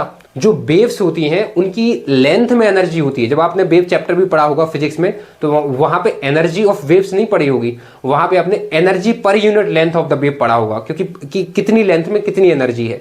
तो यदि यहां से तुम्हें इलेक्ट्रॉन्स निकालने हैं तो एक पर्टिकुलर लेंथ अंदर जाती जब मेटल के, तभी ये इलेक्ट्रॉन निकलते, बट ऐसा नहीं देखने को मिला, इंस्टेंटेनियस निकला। इसका मतलब ये जो है पार्टिकल नेचर भी शो करना चाहिए, तभी ये निकलेगा। इसके बाद थ्रेशोल्ड फ्रीक्वेंसी तो देख ही लिए, एक ऐसी फ्रीक्वेंसी ऑफ फोटॉन्स जो कि इलेक्ट्रॉन को इजेक्ट कर दे, यदि उससे कम होगी तो नहीं होगा। इसके बाद work function, minimum energy of the photons जो कि इलेक्ट्रॉन निकालने के लिए चाहिए है, वही work function of the metal होता है। बाकी स्टॉपिक पोटेंशियल अपन ने देख लिया है। ये E equals to SC by lambda मैंने एक्सप्लेन कर ही दिया है। K max equals to SC by lambda ये भी एक्सप्लेन हो गया है। Electron is ejected only if photons energy जो है वो वर्क फंक्शन से ज्यादा हो। We have already seen this. एक और यहाँ पे इंपॉर्टेंट जो पॉइंट है वो ये है, kinetic energy of electron depends only on frequency not on intensity. देखो यदि आप लाइट की इंटेंसिटी बढ़ाओगे तो जो इजेक्टेड इलेक्ट्रॉन है उनके नंबर्स बढ़ जाएंगे। मतलब पहले यदि 5 इलेक्ट्रॉन इजेक्ट हो रहे थे मेटल सरफेस से तो अब 10 होंगे, लेकिन जो एक इलेक्ट्रॉन की काइनेटिक एनर्जी है वो इंटेंसिटी पर डिपेंड नहीं करती, वो करती है फोटॉन्स की फ्रीक्वेंसी पर। याद रखना, तो ये चीज भी है कि kinetic energy of electron depends only on frequency not on intensity. यदि आपकी इंटेंसिटी ज्यादा है तो इसका मतलब इलेक्ट्रॉन्स ज्यादा इजेक्ट होंगे, लेकिन एक इलेक्ट्रॉन की काइनेटिक एनर्जी उस इंटेंसिटी पे नहीं बल्कि फ्रीक्वेंसी पर डिपेंड करेगी। तो ये था आपका फोटो इलेक्ट्रिक इफेक्ट। तो चलो अब बात करते हैं एटॉमिक स्पेक्ट्रा की, जो कि पार्टिकल नेचर से ही एक्सप्लेन होता है, वेव नेचर से एक्सप्लेन नहीं होता है, और ये बहुत ज्यादा सिंपल है। देखो एटॉमिक स्पेक्ट्रा क्या होता है, it is the set of wavelength और फ्रीक्वेंसीज ऑफ लाइट इमिटेड और absorb by atom when there electron undergo transition between different energy level. ठीक है, जैसे ये आपका यदि एटम है, इसमें जो एनर्जी लेवल्स होते हैं वो डिफरेंट होते हैं। तो यदि ये एनर्जी एब्जॉर्ब करता है तो लोअर से हायर पे जाता है और हायर से लोअर पे आता है जब ये इमिट करता है। तो कौन कौन सी वेवलेंथ जो है इसने एब्जॉर्ब की है, कौन कौन सी वेवलेंथ इसने इमिट की है, उनका यदि सेट बना दिया जाए तो उसको बोलते हैं एटॉमिक स्पेक्ट्रा। ठीक है, तो जब आपका एटम एनर्जी को एब्जॉर्ब करता है तो आपके जो इलेक्ट्रॉन होता है वो हायर लेवल में पहुंच जाता है, और जब इमिट करता है तो इलेक्ट्रॉन जो है वो लोअर लेवल में पहुंच जाता है। अब आपके जो एटॉमिक स्पेक्ट्रा होते हैं वो दो टाइप्स के होते हैं। इमिशन स्पेक्ट्रा, इमिशन स्पेक्ट्रा में अपन को ब्राइट लाइंस दिखती हैं क्योंकि रेडिएशन इमिट हो रहा है, और जो आपका एब्जॉर्प्शन स्पेक्ट्रा होती है इसमें डार्क लाइन मिलती है क्योंकि रेडिएशन एब्जॉर्ब होता है। अभी इसमें डिटेल में अपन आगे बात करते हैं। तो चलो अब इमिशन स्पेक्ट्रम को थोड़ा सा डिटेल में पढ़ते हैं। सबसे पहले तो ये आपका एक एक्साइटेड सैंपल है। एक्साइटेड सैंपल मतलब इसका टेम्परेचर ज्यादा है, इसको अभी हीट किया गया होगा, अब इसको कूल डाउन करने के लिए छोड़ दिया है। अब यहां से आपके रेडिएशन निकलेंगे क्योंकि ये गर्म है और ठंडा हो रहा है। यहाँ पे एक स्लिट लगा दिया गया है जिससे ये जो लाइट है वो थिन हो सके, नैरो हो सके, और फिर यहाँ पे प्रिज्म से इसको पास कराया गया, और यहाँ पे एक फिल्म डिटेक्टर जो है वो लगाया गया। तो यहाँ पे ये आपको इमिशन स्पेक्ट्रा इस तरीके से देखने को मिला। क्या देखने को मिला, यहाँ पे आपको व्हाइट लाइंस जो है वो देखने को मिली। यहाँ पे व्हाइट लाइन जो है वो आपके ऑब्जर्व हुई, और ये बहुत ज्यादा सिंपल भी है क्योंकि देखो आपका जो एटम है वो एक्साइटेड स्टेट पे है, मतलब इसके जो इलेक्ट्रॉन्स होंगे वो हायर एनर्जी लेवल पे होंगे। अब आपने ठंडा करने के लिए छोड़ दिया है तो वो हायर एनर्जी लेवल से अब लोअर एनर्जी लेवल पे आएंगे, तो रेडिएशन एमिट होंगे। तो एमिट हो रहा है मतलब लाइट जो है वो एमिट हो रही है, तो इसलिए यहाँ पे आपको व्हाइट लाइंस जो है वो देखने को मिली है। और ये डेफिनेटली हर एक एटम के हर एक ट्रांजिशन के लिए अलग अलग होगा। यदि आपकी एनर्जी 2 से, यदि आपका जो ट्रांजिशन है वो एनर्जी 2 से एनर्जी 1 पे हो रहा है तो रेडिएशन अलग होगा। एनर्जी 3 से यदि आपका एनर्जी 2 पे आ रहा है तो वो अलग होगा, और एनर्जी यदि 5 से यदि एनर्जी 1 पर आ रहा है तो वो अलग अलग होगा। तो अलग अलग रेडिएशन मिलेंगे डिपेंडिंग ऑन कि कौन सा ट्रांजिशन हो रहा है, किस एनर्जी लेवल से किस एनर्जी लेवल पर ट्रांजिशन हो रहा है। तो बिल्कुल वही सेम चीज यहाँ पे लिखी हुई है। ठीक है, आपने सब्सटेंस को हीट कर दिया इलेक्ट्रिक डिस्चार्ज से, या फिर आपने करंट पास किया किसी भी तरीके से, तो emission spectra contains bright colour lines on a dark background. ठीक है, तो यहाँ पे ब्राइट लाइंस आ जाती हैं क्योंकि हाई एनर्जी लेवल से लोअर एनर्जी लेवल पे इलेक्ट्रॉन आता है। इसके बाद यदि स्पेक्ट्रम के टाइप्स की बात करें तो ये दो टाइप के होते हैं, एक कंटिन्यूअस होता है और एक आपका लाइन स्पेक्ट्रा होता है। कंटिन्यूअस कब देखने को मिलता है, जब आप सनलाइट को प्रिज्म से पास कराते हो तो आपको 7 कलर्स जैसे देखने को मिलते हैं बिव गेयर। उसमें जो आपका जो स्पेक्ट्रम होता है वो बिल्कुल कंटिन्यूअस होता है, मतलब इंक्रीजिंग ऑफ वेवलेंथ या इंक्रीजिंग ऑफ फ्रीक्वेंसी के अकॉर्डिंग होता है।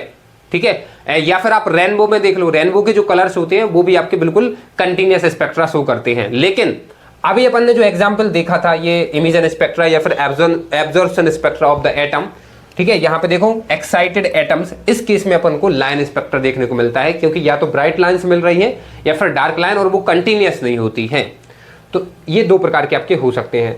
और यहाँ पे जो ईच लाइन है वो 1 इलेक्ट्रॉनिक ट्रांजिशन को रिप्रेजेंट करता है, जैसा कि अभी मैंने आपको यहाँ पे बताया है। Imagine spectra contain bright coloured lines on a dark background.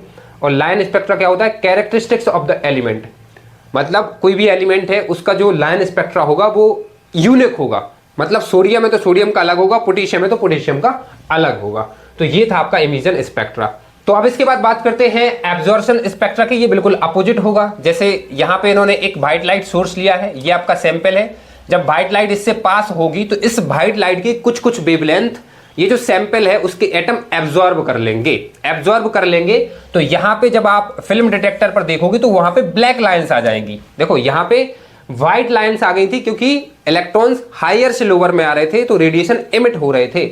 यहाँ पे जो व्हाइट लाइट है इसके रेडिएशन एब्जॉर्ब होंगे, कुछ कुछ वेवलेंथ एब्जॉर्ब होंगी, तो यहाँ पे डार्क लाइंस आ रही हैं।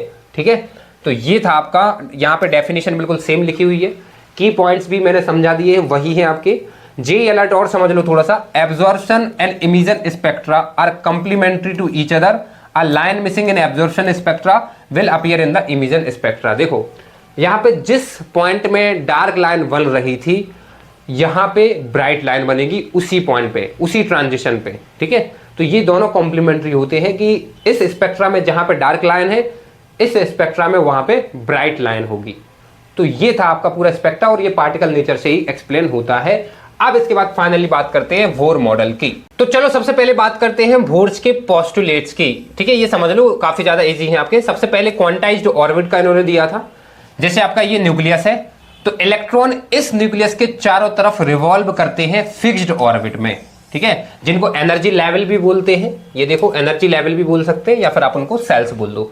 तो फिक्स्ड ऑर्बिट में रोटेट करते हैं। पहला जो पोस्टुलेट था वो ये था।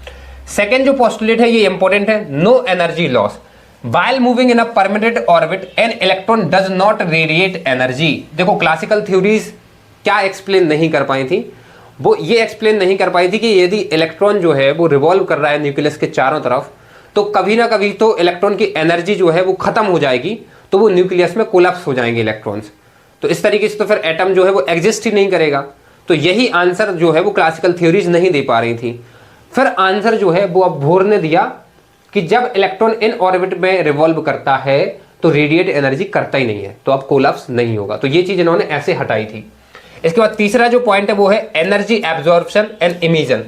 ये क्या है? Electron absorb energy to jump to a higher orbit, अभी अपन ने स्पेक्ट्रम में देखा था, और emit energy when it falls to a lower orbit. ठीक है, अच्छा इन्होंने ये भी बोला कि जो एनर्जी चेंज है वो आपका E2 माइनस E1 हो जाएगा। कैसे?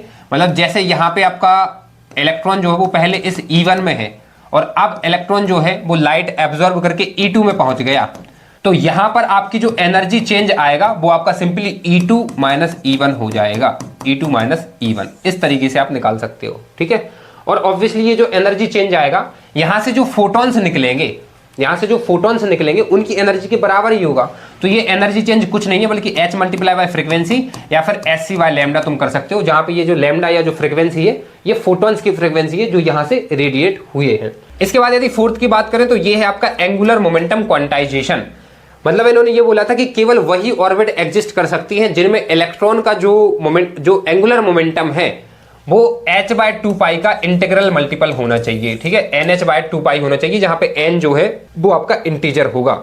तो आपका जो एंगुलर मोमेंटम है जो कि mvr होता है वो NH/2π होना चाहिए, वही ऑर्बिट जो है वो एग्जिस्ट करेंगी। इसके बाद फिफ्थ पॉइंट की बात करें, this model successfully explain the line spectrum of hydrogen and hydrogen like species, जैसे हीलियम पॉजिटिव या फिर लिथियम 2 पॉजिटिव, और अभी अपन ने स्पेक्ट्रम में ये चीज देख ली है। अब इसके बाद बात करते हैं एप्लीकेशन ऑफ बोर थ्योरी।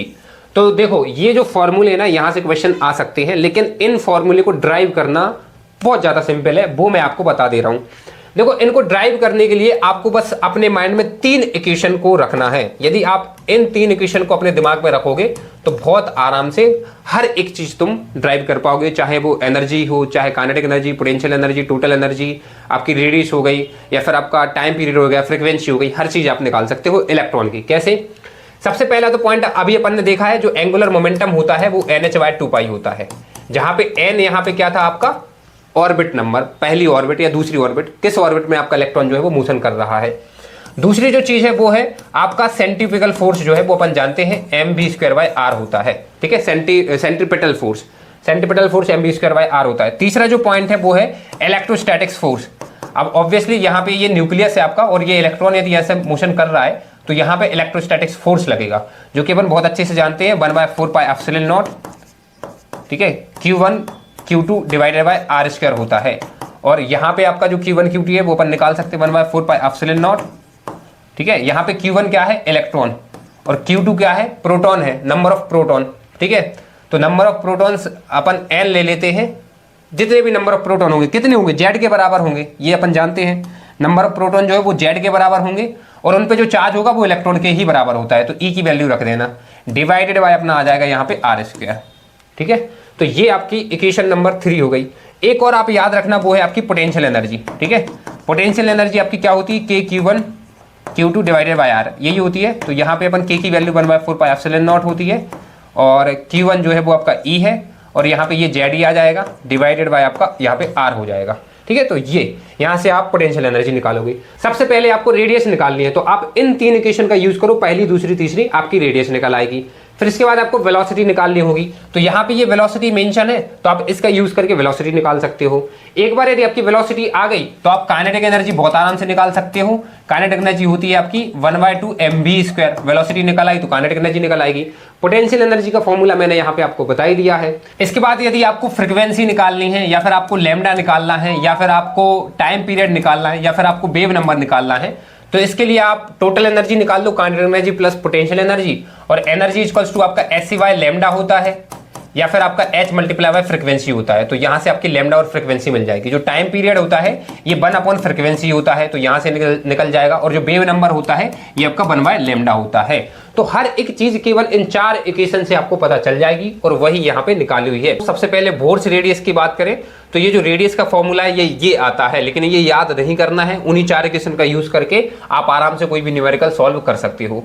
याद यदि आपको करना है तो ये आप हाइड्रोजन जो एटम है उसके लिए कर सकते हो, जब आपकी Z = 1 हो, और किसी भी n के लिए यदि आपको रेडियस निकालना है तो ये A0n² होती है, जहां पे A की वैल्यू 0.529 एंगस्ट्रॉम होता है। वेलोसिटी ऑफ इलेक्ट्रॉन भी आप उन्हीं 4 इक्वेशन का यूज करके निकाल सकते हो।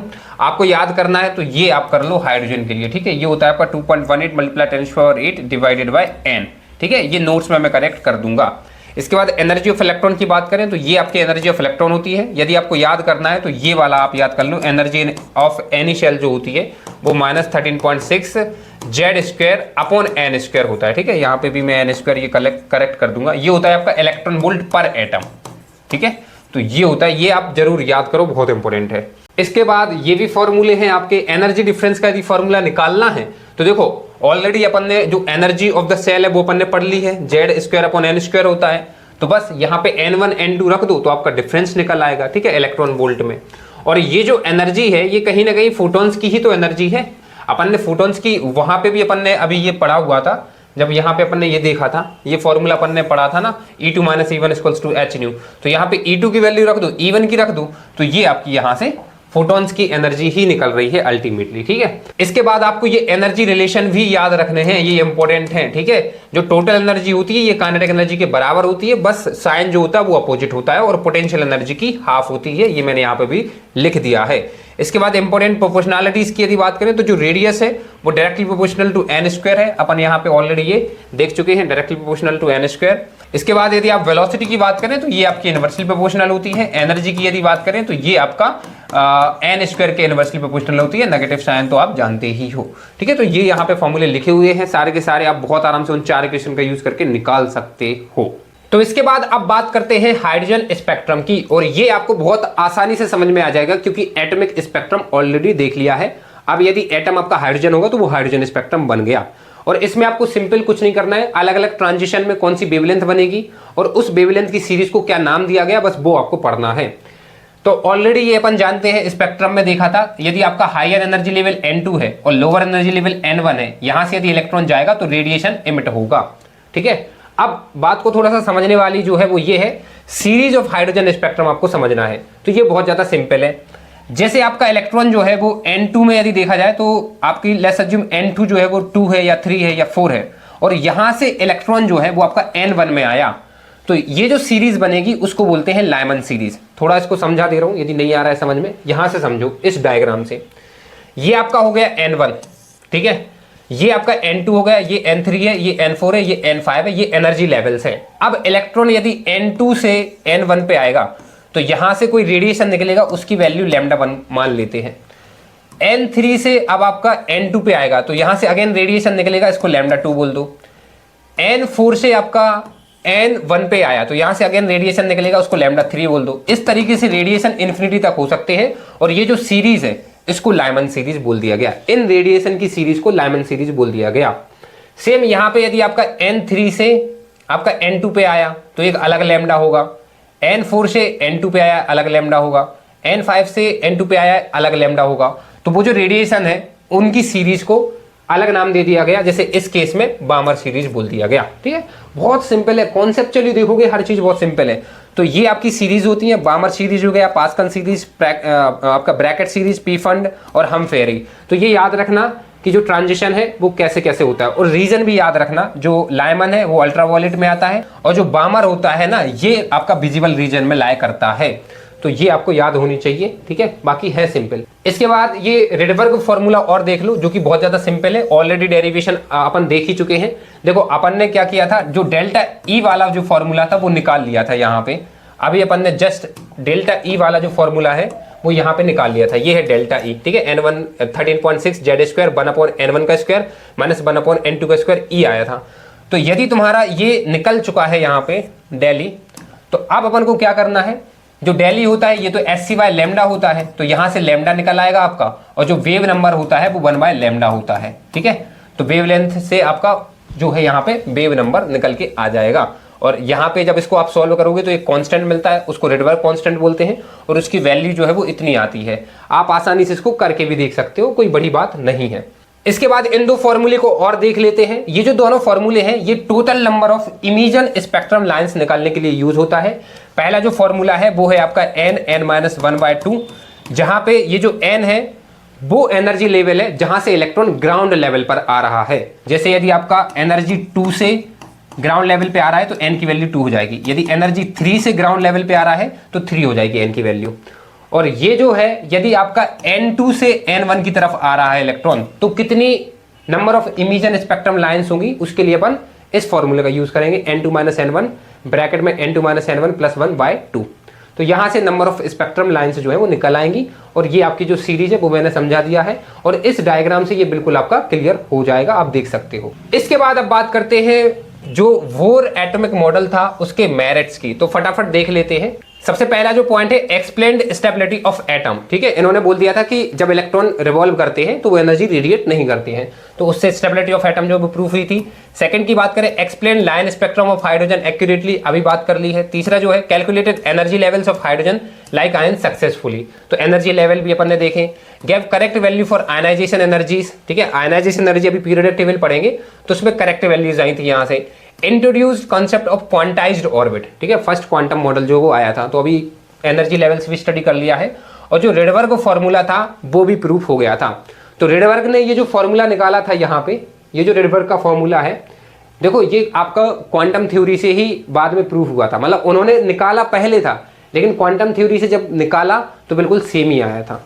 तो ये चीज भी यहाँ से आपकी प्रूफ हो गई थी। इसके बाद डीमेरिट्स ऑफ बोर मॉडल की यदि मैं बात करूं तो सबसे पहले तो ये केवल और केवल एप्लीकेबल था हाइड्रोजन लाइक स्पीसीज के लिए, जैसे हीलियम पॉजिटिव, लिथियम 2 पॉजिटिव के लिए। जो मल्टी इलेक्ट्रॉन एटम्स थे उनमें ये फेल कर गया था, उनके स्पेक्ट्रा को एक्सप्लेन नहीं कर पाया था। इसके बाद failed to explain fine structure and splitting of lines, देखो ज्यादा डिटेल में नहीं समझना, ये क्वेश्चन नहीं आते यहाँ से, तो ये स्प्लिटिंग ऑफ लाइंस को भी एक्सप्लेन नहीं कर पाया, क्योंकि अपने सिलेबस में केवल हाइड्रोजन स्पेक्ट्रम है, मल्टी इलेक्ट्रॉन स्पेक्ट्रम नहीं दिया गया है, क्वेश्चन नहीं आएंगे। कुड नॉट एक्सप्लेन जीवन इफेक्ट एंड स्टार्क इफेक्ट, ये भी वही होता है, मैग्नेटिक और इलेक्ट्रिक फील्ड की वजह से स्प्लिटिंग ऑफ लाइंस होती है, तो उसमें भी डिटेल में नहीं जाना है। Assumed circular orbit without justification, इन्होंने सर्कुलर ऑर्बिट माना लेकिन कोई रीजन नहीं दिया, इलेप्टिकल भी हो सकती थी, कुछ भी हो सकता था, लेकिन सर्कुलर मान के चले थे ये। And does not follow dual nature और अनसर्टेनिटी प्रिंसिपल, अभी अनसर्टेनिटी प्रिंसिपल पढ़ेंगे, उसको भी ये फॉलो नहीं कर पा रहे थे। तो ये थे आपके डीमेरिट्स ऑफ बोर मॉडल। अब इसके बाद अपन स्टार्ट करने वाले हैं एलिमेंट 3, जिसमें पढ़ेंगे dual nature of matter and wave mechanical model. सबसे पहले बात कर लेते हैं डी ब्रॉगली रिलेशनशिप की या फिर डी ब्रॉगली वेवलेंथ की। देखो इनका जो मेन आइडिया था वो ये था कि कोई भी जो माइक्रोस्कोपिक पार्टिकल है जैसे इलेक्ट्रॉन, प्रोटॉन या न्यूट्रॉन, ये आपका वेव की तरह भी बिहेव करता है और पार्टिकल की तरह।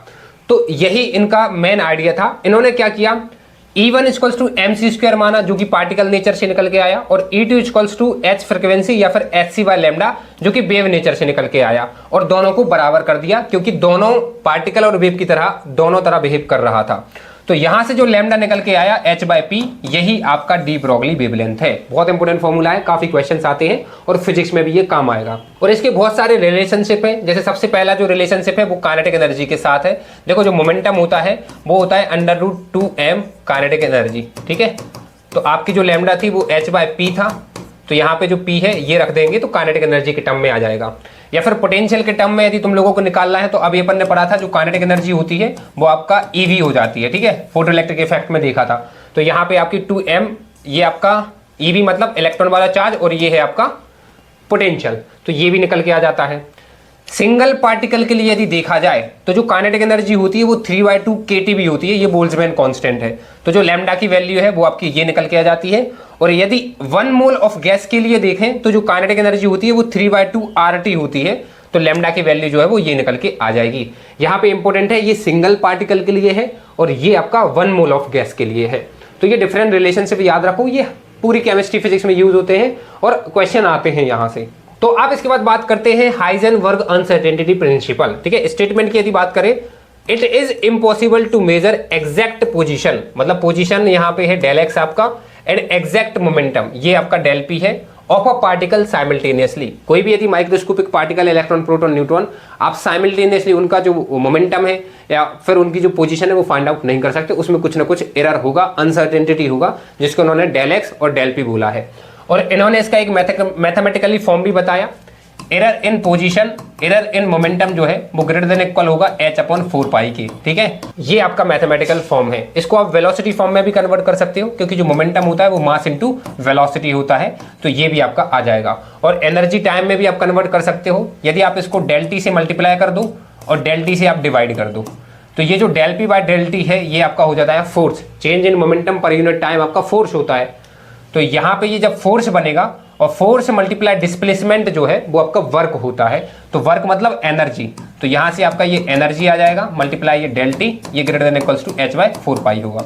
तो यहाँ से आपकी ये एनर्जी टाइम फॉर्म आती है। तीनों फॉर्म इंपॉर्टेंट है, क्वेश्चन बिल्कुल आ सकते हैं। इसके बाद यदि मैं सिग्निफिकेंस ऑफ अनसर्टेनिटी प्रिंसिपल की बात करूँ तो सबसे पहला जो है, exact path trajectory of an electron is impossible, no definite orbit, ठीक है। बिल्कुल मतलब यहाँ से जो अभी वोर ऑर्बिट थी वो गलत हो जाती है क्योंकि एग्जैक्ट पाथ आप नहीं निकाल सकते इलेक्ट्रॉन का, ट्रेजेक्टरी आप फाइंड आउट नहीं कर सकते। If del x become very small and del p become very large, wave behaviour dominates. इसका उल्टा भी बिल्कुल सही होगा, यदि डेल एक्स जो है वो आपका बड़ा हो जाए और जो डेल पी है वो आपका छोटा हो जाए तो पार्टिकल बिहेवियर जो है वो आपका डोमिनेट हो जाएगा। थोड़ा सोचोगे तो ये समझ में भी आ ही जाएगा। इसके बाद shows why Bohr's fixed circular orbit are impossible, ठीक है, क्योंकि साइमल्टेनियसली पोजीशन और मोमेंटम फाइंड आउट नहीं किया जा सकता, इसलिए उनकी जो ऑर्बिट है वो आपकी गलत हो जाती है, क्योंकि अपन ने तो अभी मोमेंटम, एनर्जी, पोजीशन, वेलोसिटी सब कैलकुलेट कर लिया था, बट ये पॉसिबल नहीं है। इसके बाद only probability of finding an electron can be calculated, not exact equation. केवल प्रोबेबिलिटी निकाल सकते हैं अपन, एग्जैक्ट लोकेशन नहीं निकाल सकते। और यहीं से फिर अपना आएगा क्वांटम मैकेनिकल मॉडल, यहाँ से अब अपन निकालेंगे प्रोबेबिलिटी ऑफ फाइंडिंग इलेक्ट्रॉन। आपकी रेडियल नोट्स आएंगी, एंगुलर नोट्स आएंगी, तो वो आपको सब समझ में आ जाएगा। तो यार अब फाइनली बात करते हैं क्वांटम मैकेनिकल मॉडल की। देखो सबसे पहले इसका बेसिक आइडिया जो मेन थीम है वो समझ लो, वो ये है कि जो इलेक्ट्रॉन्स है वो वेव की तरह बिहेव करते हैं। अभी बोर मॉडल में अपन ने क्या किया था, इलेक्ट्रॉन को पार्टिकल मान के उसका मोमेंटम, उसकी वेलोसिटी, उसकी एनर्जी सब कैलकुलेट कर लिया था, लेकिन ये पॉसिबल नहीं है। वो as a matter wave behave करता है, ठीक है। यहाँ पे लिखा हुआ भी है electron behave as a matter wave. तो अब सिंस ये वेव है तो इसकी एग्जैक्ट पोजीशन नहीं निकाल सकते, केवल प्रोबेबिलिटी निकाल सकते हैं, प्रोबेबिलिटी डेंसिटी निकाल सकते हैं। तो वही अपन अब निकालने जा रहे हैं और अपन कर्व भी देखेंगे जहां से जेईई मेंस और एडवांस में क्वेश्चंस आते हैं। तो सबसे पहले तो यार इस साई को समझो, ये साई क्या है। देखो जो साई है ये आपका एक मैथमेटिकल फंक्शन है। देखो इलेक्ट्रॉन को अपन ने वेव माना, तो ये जो साई होता है उस वेव के बारे में बताता है, वेव के बिहेवियर के बारे में, जो इलेक्ट्रॉन है उसकी पोजीशन के बारे में बताएगा ये साई, ठीक है, एक मैथमेटिकल फंक्शन है। और ये आपकी श्रोडिंगर इक्वेशन है, बिल्कुल डिटेल में नहीं पढ़नी है, बस आप इस इक्वेशन को एज इट इज याद कर लेना और मीनिंग समझ लो। बिल्कुल डेप्थ में नहीं आती, ना मेंस में आएगी ना एडवांस में आएगी, मेंस में तो बिल्कुल भी नहीं आएगी, ठीक है। समझ लेते हैं थोड़ा सा है क्या।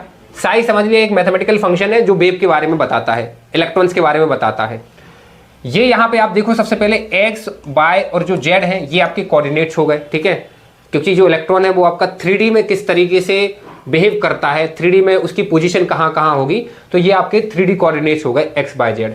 इसके बाद यहाँ पे जो m है ये मास ऑफ इलेक्ट्रॉन है, और ये जो h है ये आपका प्लैंक्स कांस्टेंट है, ये आपकी total energy of the electron है, और ये आपकी potential energy due to nucleus है, ठीक है। और ये आपका साई जो कि मैथमेटिकली वेव फंक्शन है, यहाँ पे इक्वल्स टू ये 0 आता है। तो ये जो श्रोडिंगर इक्वेशन है आप इसको एज इट इज याद कर लो, ठीक है। ये जो श्रोडिंगर इक्वेशन है, each psi correspond to an atomic orbital, हर एक ऑर्बिटल का जो s है, जो p है, d है, जो f है, हर एक ऑर्बिटल का अलग अलग साई होगा, ठीक है। और जब आप इस श्रोडिंगर इक्वेशन को सॉल्व करते हो तब आपको principal quantum number, azimuthal quantum number, magnetic quantum number मिलते हैं, ठीक है ना, n l m ये आपको मिलते हैं। तो याद रखना, इस इक्वेशन को सॉल्व करने के बाद क्वांटम नंबर्स जो है वो मिलते हैं। अब बात ये आती है कि मेंस और एडवांस के लिए फिलहाल तो अभी मैंने कुछ नहीं बताया, बस आप इसको याद कर लेना।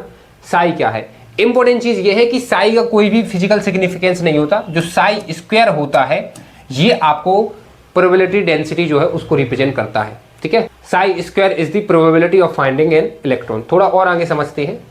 अब देखो, इसके बाद बात करते हैं quantum mechanical model for hydrogen. ये जो श्रोडिंगर इक्वेशन है एक जनरल इक्वेशन है सारे एटम्स के लिए, लेकिन हाइड्रोजन एटम के लिए जब इसको सॉल्व किया गया तो एक शॉर्टेस्ट इक्वेशन आपको मिली, और जो कि आपका ये बनती है, ये आपका कहलाता है हैमिल्टोनियन, ठीक है। यहाँ पे आपका ये साई है और ये आपकी एनर्जी है, और ये फिर से आपका साई आ गया।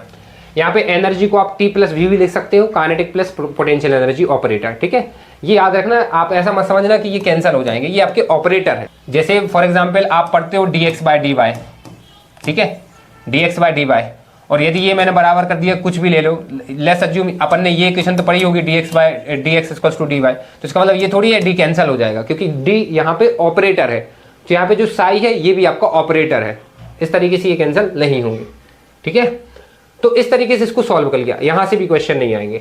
मेन जो क्वेश्चन आएगा वो आपका यहां से आएगा, रेडियल प्रोबेबिलिटी फंक्शन, ठीक है। रेडियल प्रोबेबिलिटी फंक्शन क्या है, देखो अभी अपन ने क्या बात की, इलेक्ट्रॉन वेव है और अपन उसकी सिर्फ प्रोबेबिलिटी निकाल सकते हैं, तो बस अब वो प्रोबेबिलिटी ही अपन निकालना सीख रहे हैं। तो उसको कैसे करते हैं यहाँ पे थोड़ा सा पहले देख लेते हैं। अब देखो, ये चलो आपका मैं एटम मान के चल रहा हूं, ये एटम है, ठीक है, स्फीयर की तरह बिल्कुल। ये आपका यहाँ पे न्यूक्लियस है, जो इलेक्ट्रॉन है वो कहीं पे भी हो सकता है इस 3D स्पेस में, तो उसकी प्रोबेबिलिटी निकालनी है। तो उसकी जो प्रोबेबिलिटी के लिए अपन एक मैथमेटिक फंक्शन जो बनाते हैं PRDR, ये है आपकी probability at a distance r, ये आपकी हो जाती है साई स्क्वायर और मल्टीप्लाई बाय वॉल्यूम, ठीक है ना। और वॉल्यूम कैसे निकाल सकते हैं अपन, वॉल्यूम निकालने के लिए अपन सिंपल एरिया मल्टीप्लाई जो रेडियल डिस्टेंस है यहाँ पे वो कर देते हैं, ठीक है। तो वॉल्यूम यहाँ से निकलेगी आपकी 4πr² dr, ठीक है। तो यहां से ये आपकी निकल के आ जाती है probability of finding of electron at distance r। यहां से क्वेश्चन मेंस में नहीं आने वाला है, ठीक है, बट फिर भी आप इस फॉर्मूले को अपने दिमाग में रखोगे तो थोड़ा सा आइडिया लगा रहेगा। तो ये निकल के आता है, मतलब पूरा यदि मैं समराइज करूं ना तो तुम सिर्फ प्रोबेबिलिटी ही अभी फाइंड आउट कर रहे हो कि भाई प्रोबेबिलिटी कितनी है। अब इसके बाद बात करते हैं रेडियल नोड की। तो देखो नोड्स क्या होते हैं, एक 3D स्पेस में वो जगह जहां पर आपका जो probability of finding an electron है वो 0 हो, मतलब वहां पे इलेक्ट्रॉन नहीं होगा, तो उसको बोलते हैं नोड। यदि रेडियल नोड्स की मैं बात करूं तो ये n-l-1 होता है, और आपकी जो एंगुलर नोड्स होती हैं वो आपकी l होती हैं। तो टोटल नोड्स जो है वो रेडियल प्लस एंगुलर n-1 हो जाएंगी, जहां पे n जो है वो आपका प्रिंसिपल क्वांटम नंबर है, याद रखना। और जेईई मेंस में यहां से क्वेश्चन आते हैं, तो ये फॉर्मूला जरूर याद रखना। तो चलो यार, अब बात करते हैं plots of radial probability density versus distance r, ठीक है। रेडियल प्रोबेबिलिटी डेंसिटी आपकी होती है साई स्क्वायर, और ये वर्सेस आपका डिस्टेंस हो जाएगा r। जैसे ये आपका यदि न्यूक्लियस है और ये आपका यहाँ पे इलेक्ट्रॉन मान के चलते हैं ऐसे रोटेट हो रहा है, रिवॉल्व हो रहा है, और ये डिस्टेंस आपकी r है। तो यहाँ पे सेम चीज ली गई है, x एक्सिस पे आपकी डिस्टेंस r ली गई है, और जो y एक्सिस है यहाँ पे इन्होंने साई स्क्वायर लिया है जो कि प्रोबेबिलिटी डेंसिटी है। तो यदि आप कर्व को ध्यान से देखोगे तो x एक्सिस को ये कहीं पर भी कट नहीं कर रहा है, इसका मतलब रेडियल नोड जो है वो आपकी 0 है। और जो मैक्सिमम प्रोबेबिलिटी है वो ओरिजिन पर है। आप देख लो यहाँ पे, ये देखो मैक्सिमम यहाँ पे, फिर कर्व जो है वो नीचे की तरफ जा रहा है, तो मैक्सिमम आपको कहाँ पे मिलेगी, ओरिजिन में। ये था आपकी 1s ऑर्बिटल। इसके बाद यदि मैं 2s ऑर्बिटल की बात करूं तो आपका जो कर्व है ये r है यहाँ पे, और ये आपका प्रोबेबिलिटी डेंसिटी है यहाँ पे। जो कर्व आपका बना हुआ है वो कुछ इस तरीके से लेके नीचे आया, कट किया, फिर ऊपर, और फिर ऐसे गया है। ये मतलब एक पॉइंट पे कट कर रहा है, तो इसका मतलब रेडियल नोड जो है वो आपकी 1 हो जाती है। और एक और चीज है, ये जो रेडियल नोड है पहली, यहां से लेके जो डिस्टेंस है ये आपकी 2a0 डिवाइडेड बाय z होती है। ठीक है, z यहाँ पे आपका एटॉमिक नंबर है। यदि आप 3D में देखना चाहते हो तो इस तरीके से आप देख सकते हो। लेट्स अज्यूम ये आपका 2s ऑर्बिटल है, ठीक है, स्फीयर शेप में। तो यहाँ पे देखो ये जो आपको दिख रहा है, ठीक है, स्फीयर शेप में होगा ये, 3D में विजुलाइज करो आप इसको। तो यहाँ पे आपके जो इलेक्ट्रॉन है उनकी फाइंडिंग प्रोबेबिलिटी जो है वो बिल्कुल 0 है, तो इसको यहाँ पे इन्होंने नोड बोल दिया है। ठीक है, मतलब ये इस तरीके से 3D में एक ऐसा कंसेंट्रिक सर्किल होगा जहां पे प्रोबेबिलिटी ऑफ इलेक्ट्रॉन फाइंडिंग जो है वो 0 होगी, तो उसको नोड बोल दिया। और यहां से भी ये 1 निकल के आ रही है। इसके बाद यदि 2p सबसेल की मैं बात करूं तो 2p सबसेल में आप देखो ये आपका कर्व बना हुआ है। ठीक है, इस कर्व को यदि आप ध्यान से देखोगे तो ये कहीं भी एक्स एक्सिस को कट नहीं कर रहा है, रेडियल नोड्स जो है वो 0 है। यहाँ पे r लिया गया है और यहाँ पे साई स्क्वायर लिया गया है। इसके बाद 3s ऑर्बिटल को यदि आप देखोगे तो यहाँ पे रेडियल नोड्स आपकी 2 आ रही हैं, क्योंकि ये एक्स एक्सिस को 2 पॉइंट पे कट कर रहा है। ठीक है, ये आपका यहाँ पे पहला पॉइंट है और ये दूसरा पॉइंट है। और इस तरीके से आप यहाँ पे डायग्राम भी देख लो, ये आपका पहला कंसेंट्रिक सेल है जहाँ पे आपकी प्रोबेबिलिटी 0 दिख रही है, और ये आपका दूसरा है। तो इस तरीके से आप यहाँ पे 2 नोड्स देख सकते हो। तो यहाँ से नंबर ऑफ रेडियल नोड्स पे आपका मेंस में क्वेश्चन आ सकता है, तो इन पे थोड़ा सा आप ध्यान देना। तो चलो यार, अब इसके बाद बात करते हैं इंटरप्रिटेशन ऑफ वेव इक्वेशन। ठीक है, सबसे पहला जो पॉइंट है, Schrodinger wave equation gives the wave function. Wave function आपका था साई ऑफ द इलेक्ट्रॉन। और ये जो साई है, ये जो वेव फंक्शन है, ये क्या करता है, ये Sai contains all dynamic information about the electron in an atom. ठीक है, आपका जो साई है आपकी, उसकी आपके शेप्स हो गया, ओरिएंटेशन हो गया, आपकी लोकेशन हो गई, ये सारी चीजें जो है साई से ही पता चलती हैं। इसके बाद यदि देखा जाए सेकंड पॉइंट जो है वो है psi itself has no physical meaning. ठीक है, यहाँ पे साई है, मैं करेक्ट करवा दूंगा। एडिटर्स ने पीपीटी पे जितनी भी कोई भी जो मिस्टेक यहाँ पे दिखी हुई है वो सब मैं एडिट करवा के ही डिस्क्रिप्शन में डालूंगा, तो आप बढ़िया से नोट्स जो है वो डाउनलोड कर सकते हो। तो psi itself has no physical meaning, psi square gives the probability density. Psi square tells the probability of finding the electron at a specific point in the space. तो साई स्क्वायर जो है वो probability density को show करता है।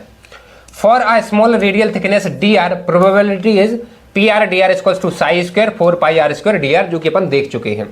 And चौथा जो point है, if Sai at a point is large, electron is more likely at that point. यदि साई की वैल्यू जो है वो ज्यादा है, मतलब इलेक्ट्रॉन वहां पे मिल सकता है, और यदि साई की वैल्यू 0 है तो वहां पे इलेक्ट्रॉन नहीं मिलेगा, वहां पे आपकी नोड होगी, जो कि अभी बिल्कुल अपन ने देख लिया है ग्राफ्स के थ्रू भी, और वैसे भी समझ लिया था। तो ये था आपका वेव मैकेनिकल मॉडल। ठीक है, अब अपन को पढ़ना है क्वांटम नंबर्स। तो देखो, अभी जो श्रोडिंगर इक्वेशन पढ़ी थी उसमें अपन ने ये देखा था कि उसको सॉल्व करने के बाद अपन को ये मिले थे क्वांटम नंबर्स, क्योंकि क्वांटम नंबर जो 4 क्वांटम नंबर अपन को मिलने वाले, उनमें से 3 मिले थे श्रोडिंगर वेव इक्वेशन से, और जो चौथा था स्पिन क्वांटम नंबर वो एक्सपेरिमेंट से मिला था। तो अब ये आपको क्वांटम नंबर्स मिले, और अब इनसे ही इलेक्ट्रॉन की जो इंफॉर्मेशन है कि उनका शेप क्या होगा, उनका ओरिएंटेशन, उसका जो लोकेशन है वो क्या होगी, वो इन्हीं अपन को क्वांटम नंबर से पता चलने वाली है। तो सबसे पहला यदि क्वांटम नंबर देखा जाए वो है आपका प्रिंसिपल क्वांटम नंबर n। ठीक है, ये इंपॉर्टेंट होता है, इससे ही एनर्जी डिसाइड होती है। जो n होता है, decide energy level and size radius of the orbital. ठीक है, ये बहुत इंपॉर्टेंट है। प्रिंसिपल क्वांटम नंबर जो है उससे आपको एनर्जी पता चलती है।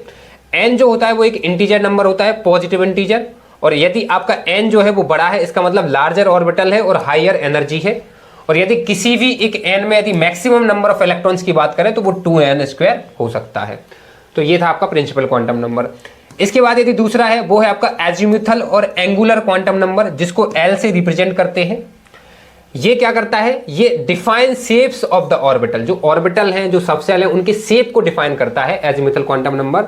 ठीक है, जैसे यदि आप देखोगे तो आप इसको सबसेल भी लिख सकते हो, जैसे अपन ने अभी ऑलरेडी पढ़ा हुआ था सबसेल एनर्जी लेवल्स 1 2 3 4 5। अब यहाँ पे अपन जो रिप्रेजेंट करते हैं वो SPDF से करते हैं, SPDFG, इस तरीके से। ठीक है, तो इस तरीके से आपकी चलती जाती हैं, ये आपकी ऑर्बिटल्स हो गई। अब इसके बाद बात करें, याद रखना, जैसे अपन ना यहाँ पे लिखा हुआ है 1s, इसका क्या मतलब है, 1 जो है ये आपका प्रिंसिपल क्वांटम नंबर है, और s जो है वो आपकी सबसेल हो गई। ठीक है, जो कि आपका यहाँ से एंगुलर क्वांटम नंबर से निकल के आएगी। जैसे यदि आपके पास 2p लिखा हुआ है तो ये आपका प्रिंसिपल क्वांटम नंबर है और जो p है वो आपका सबसेल है। इसके बाद for a given value of n values are 0 to n-1, याद रखना, ठीक है। आपकी जो जैसे यदि 3 है तो आपका जो एजिमिथल क्वांटम नंबर होगी उसकी जो वैल्यू होगी वो आपकी कहां से होगी, 0 से लेके 2 तक होगी, याद रखना, ठीक है। इसके बाद यदि मैग्नेटिक क्वांटम नंबर की मैं बात करूं तो define orientation of the orbital in the space, ये ओरिएंटेशन बताता है। अभी इनके शेप्स देखेंगे ऑर्बिटल्स के तो और क्लियर हो जाएगा। और मैग्नेटिक क्वांटम नंबर जो है इसकी वैल्यू जो होती है वो आपकी -L से लेके +L तक होती है, ठीक है। और जो टोटल ऑर्बिटल्स होती हैं वो आपकी होती है 2L+1। जैसे यदि आपकी L की वैल्यू जो है वो 2 हो गई है तो आपका जो मैग्नेटिक नंबर होगा वो कहां से होगा, वो आपका -2 होगा, फिर -1 होगा, फिर 0 होगा, फिर आपका +1 होगा और +2 होगा, तो आपके 5 होंगे, ठीक है। और यहाँ पे भी यदि आप फॉर्मूला रखोगे L को यहाँ पे तो देख सकते हो आप, ये 2 × 2 + 1, ये भी आपका यहाँ पे 5 आ जाएगा। इसके बाद यदि स्पिन क्वांटम नंबर की बात करूं तो ये स्पिन क्वांटम नंबर जो है ये रिप्रेजेंट करता है इलेक्ट्रॉन स्पिन, ठीक है। जो +1/2 होता है इसका मतलब क्लॉकवाइज है आपका स्पिन, और यदि -1/2 है तो ये आपका एंटी क्लॉकवाइज होता है।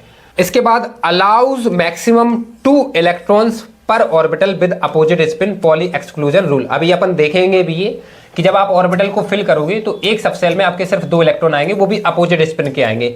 यदि एक +1/2 है तो एक आपका -1/2 होगा।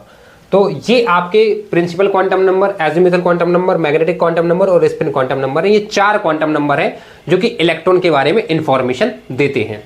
अब ये जो आपकी जो सेल हो गई, सब सेल हो गई, इनमें अभी अपन इलेक्ट्रॉनिक कॉन्फ़िगरेशन भी करेंगे। इसके बाद ऑर्बिटल एंगुलर मोमेंटम की बात करें तो ये आपका हो जाता है L√L+1, ठीक है। और बाहर आपका h/2π लिखा होता है, तो ये फॉर्मूला भी आप याद कर दो। इसके बाद यदि आप रिप्रेजेंटेशन ऑफ सबसेल देखोगे तो यहाँ पे आप ये चीज देखो, अपन ने अभी पढ़ा था मैग्नेटिक क्वांटम नंबर, इससे आपका ओरिएंटेशन पता पड़ता था, ठीक है।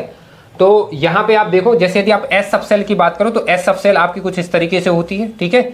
लेकिन यदि आप पी देखोगे तो पी के आपके 3 ओरिएंटेशन है, PX, PY, PZ, ठीक है। ये आपका एक्स एक्सिस में है, यहाँ पे आप देखो, और ये आपका यहाँ पे वाई एक्सिस में है, और ये आपका यहाँ पे जेड एक्सिस में है। आपको 3 ओरिएंटेशन देखने को मिलेंगे पी सबसेल में।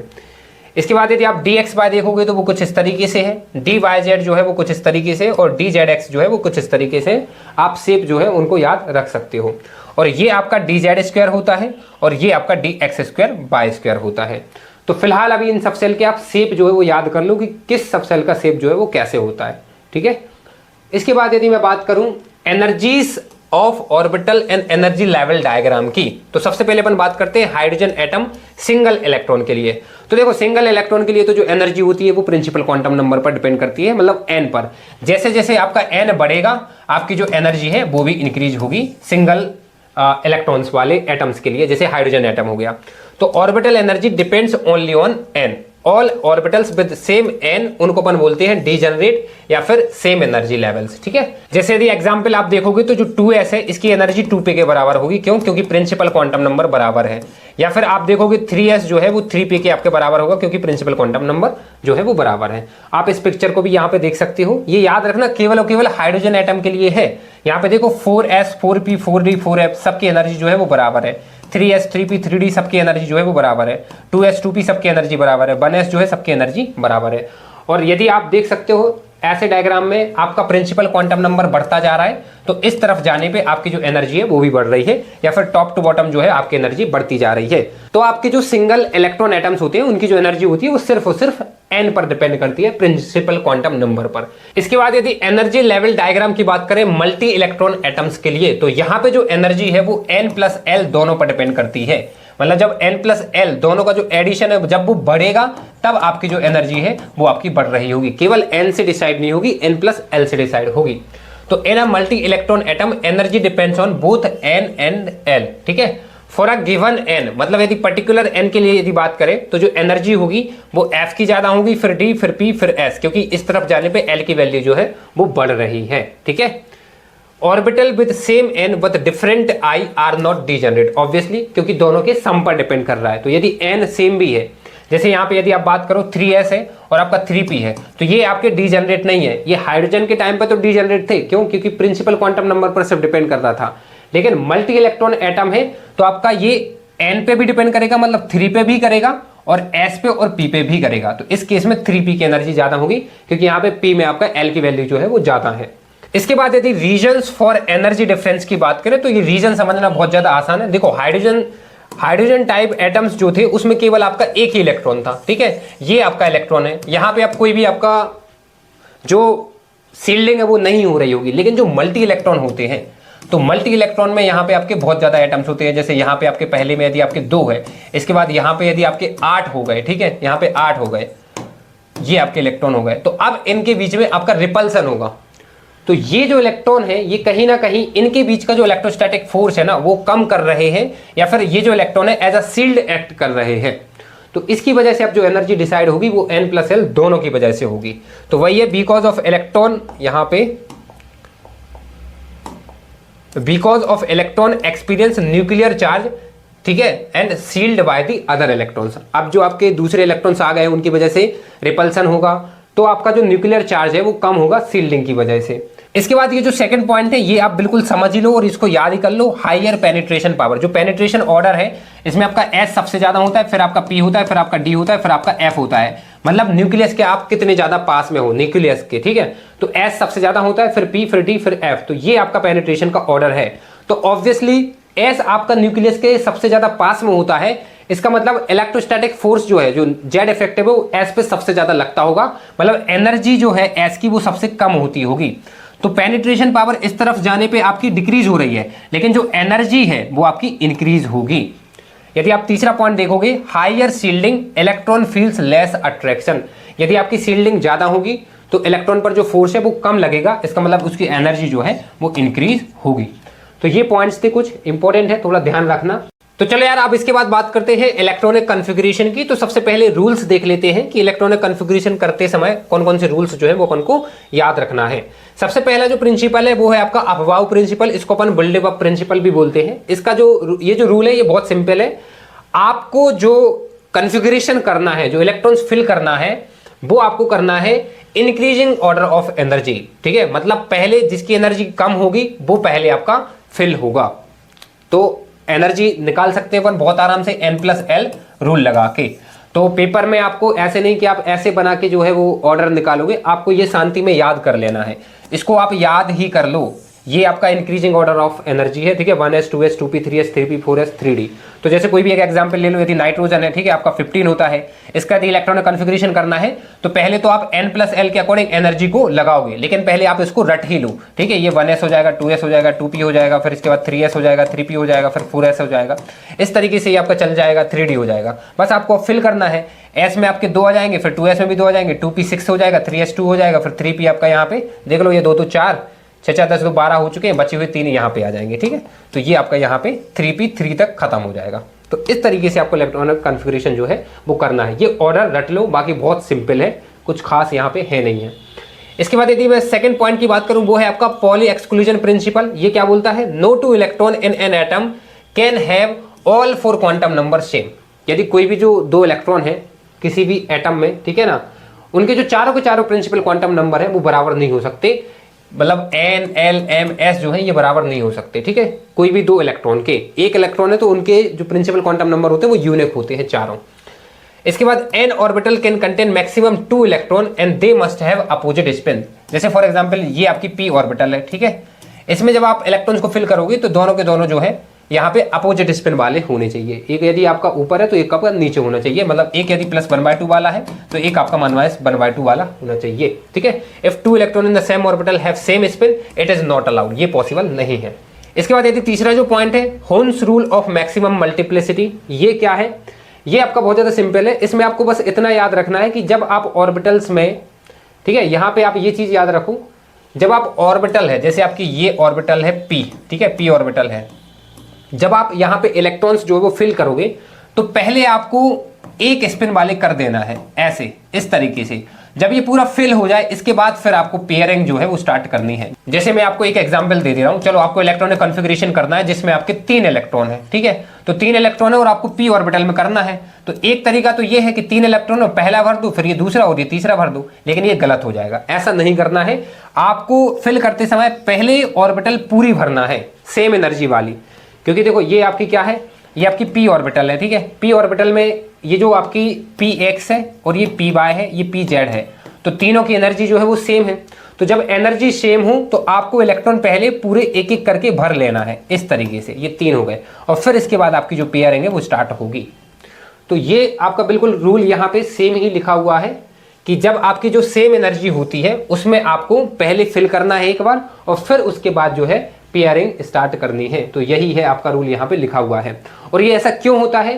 क्योंकि जितने ज्यादा अनपेयर्ड इलेक्ट्रॉन होंगे उतनी ज्यादा एक्सचेंज एनर्जी जो है वो बनती है और उतनी ही ज्यादा स्टेबिलिटी आती है। समझो, जैसे आपने अभी बोला कि यदि आपको यहाँ पे 3 इलेक्ट्रॉन्स फिल करने हैं, ठीक है, तो आपने इस तरीके से भर दिए, तो यहाँ पे 3 अनपेयर्ड इलेक्ट्रॉन है। और यदि आपने इस तरीके से फिल किया होता, इस तरीके से यदि आप फिल करोगे तो यहाँ पे केवल एक ही अनपेयर्ड इलेक्ट्रॉन है। यहाँ पे 3 अनपेयर्ड इलेक्ट्रॉन है तो ज्यादा एक्सचेंज एनर्जी है, मतलब ज्यादा स्टेबिलिटी है। इस केस में केवल एक ही अनपेयर्ड इलेक्ट्रॉन है तो मतलब लेस स्टेबिलिटी है। तो ये वाला फॉलो करते हैं। तो ये था आपका होन्स रूल ऑफ मल्टीप्लिसिटी। तो ये तीनों रूल थे। अब बहुत आसानी से आप अपना इलेक्ट्रॉनिक कॉन्फ़िगरेशन जो है वो कर सकते हो। तो सबसे पहले आपको अफवाह प्रिंसिपल फॉलो करना है, फिर इसके बाद पॉली एक्सक्लूजन, फिर इसके बाद होन्स रूल जो है वो आपको लगाना है और आप बहुत आसानी से जो है इलेक्ट्रॉनिक कॉन्फ़िगरेशन कर पाओगे। मैंने यहाँ पे इंपॉर्टेंट एक्सेप्शंस जो है वो भी लगा दिए हैं। जैसे क्रोमियम होता है, ठीक है, तो क्रोमियम का तो आइडियली कैसा होना चाहिए? आइडियली ऐसा होना चाहिए ऑर्गन, और ये यहाँ पे 3d4 होना चाहिए और 4s2 होना चाहिए। लेकिन ये एक्सेप्शनली आपका होता कैसे है? करेक्ट कौन सा है? करेक्ट आपका ये है 3d5 4s1, क्योंकि जो 3d5 है ये आपकी हाफ फिल्ड है और ये ज्यादा स्टेबल है, तो इसलिए आपका ये सही है और ये आपका गलत है। बिल्कुल ऐसे ही आपका कॉपर का होता है, ऐसे ही आपका MO, AG और AU जो है बिहेव करते हैं। तो ये मैंने यहाँ पे मेंशन कर दिए हैं। एंड साथ ही में मैंने यहाँ से एटॉमिक नंबर 1 से लेके एटॉमिक नंबर 36 तक इलेक्ट्रॉनिक कॉन्फ़िगरेशन आपके नोट्स में मेंशन कर दिए हैं, जिससे आप बढ़िया तरीके से आपके जो नोट्स हैं वो तैयार हों और आप सिर्फ एक बार नोट्स को यदि रिवाइज कर लो तो पूरा का पूरा चैप्टर जो है वो रिवाइज हो जाए। तो यार ये था आपका structure of atom. I hope आपको वीडियो जो वो पसंद आई होगी। चैनल को अभी तक सब्सक्राइब नहीं किया है तो कर लेना। इसके बाद जो चैप्टर आने वाला है वो है पीरियोडिक टेबल, और ये भी बिल्कुल डिटेल्ड मैं आपको पढ़ाने वाला हूं। इस सीरीज से आपके 100 आउट ऑफ 100 आ जाएंगे, बस गिवन दैट आप बढ़िया तरीके से प्रैक्टिस कर लो। और प्रैक्टिस में आपको टॉप 75 PYQs करने हैं, शॉर्ट एग्जाम्पल्स लगाने हैं, और दोनों चीजें आपको डिस्क्रिप्शन में मिल जाएंगी। Thank you for watching.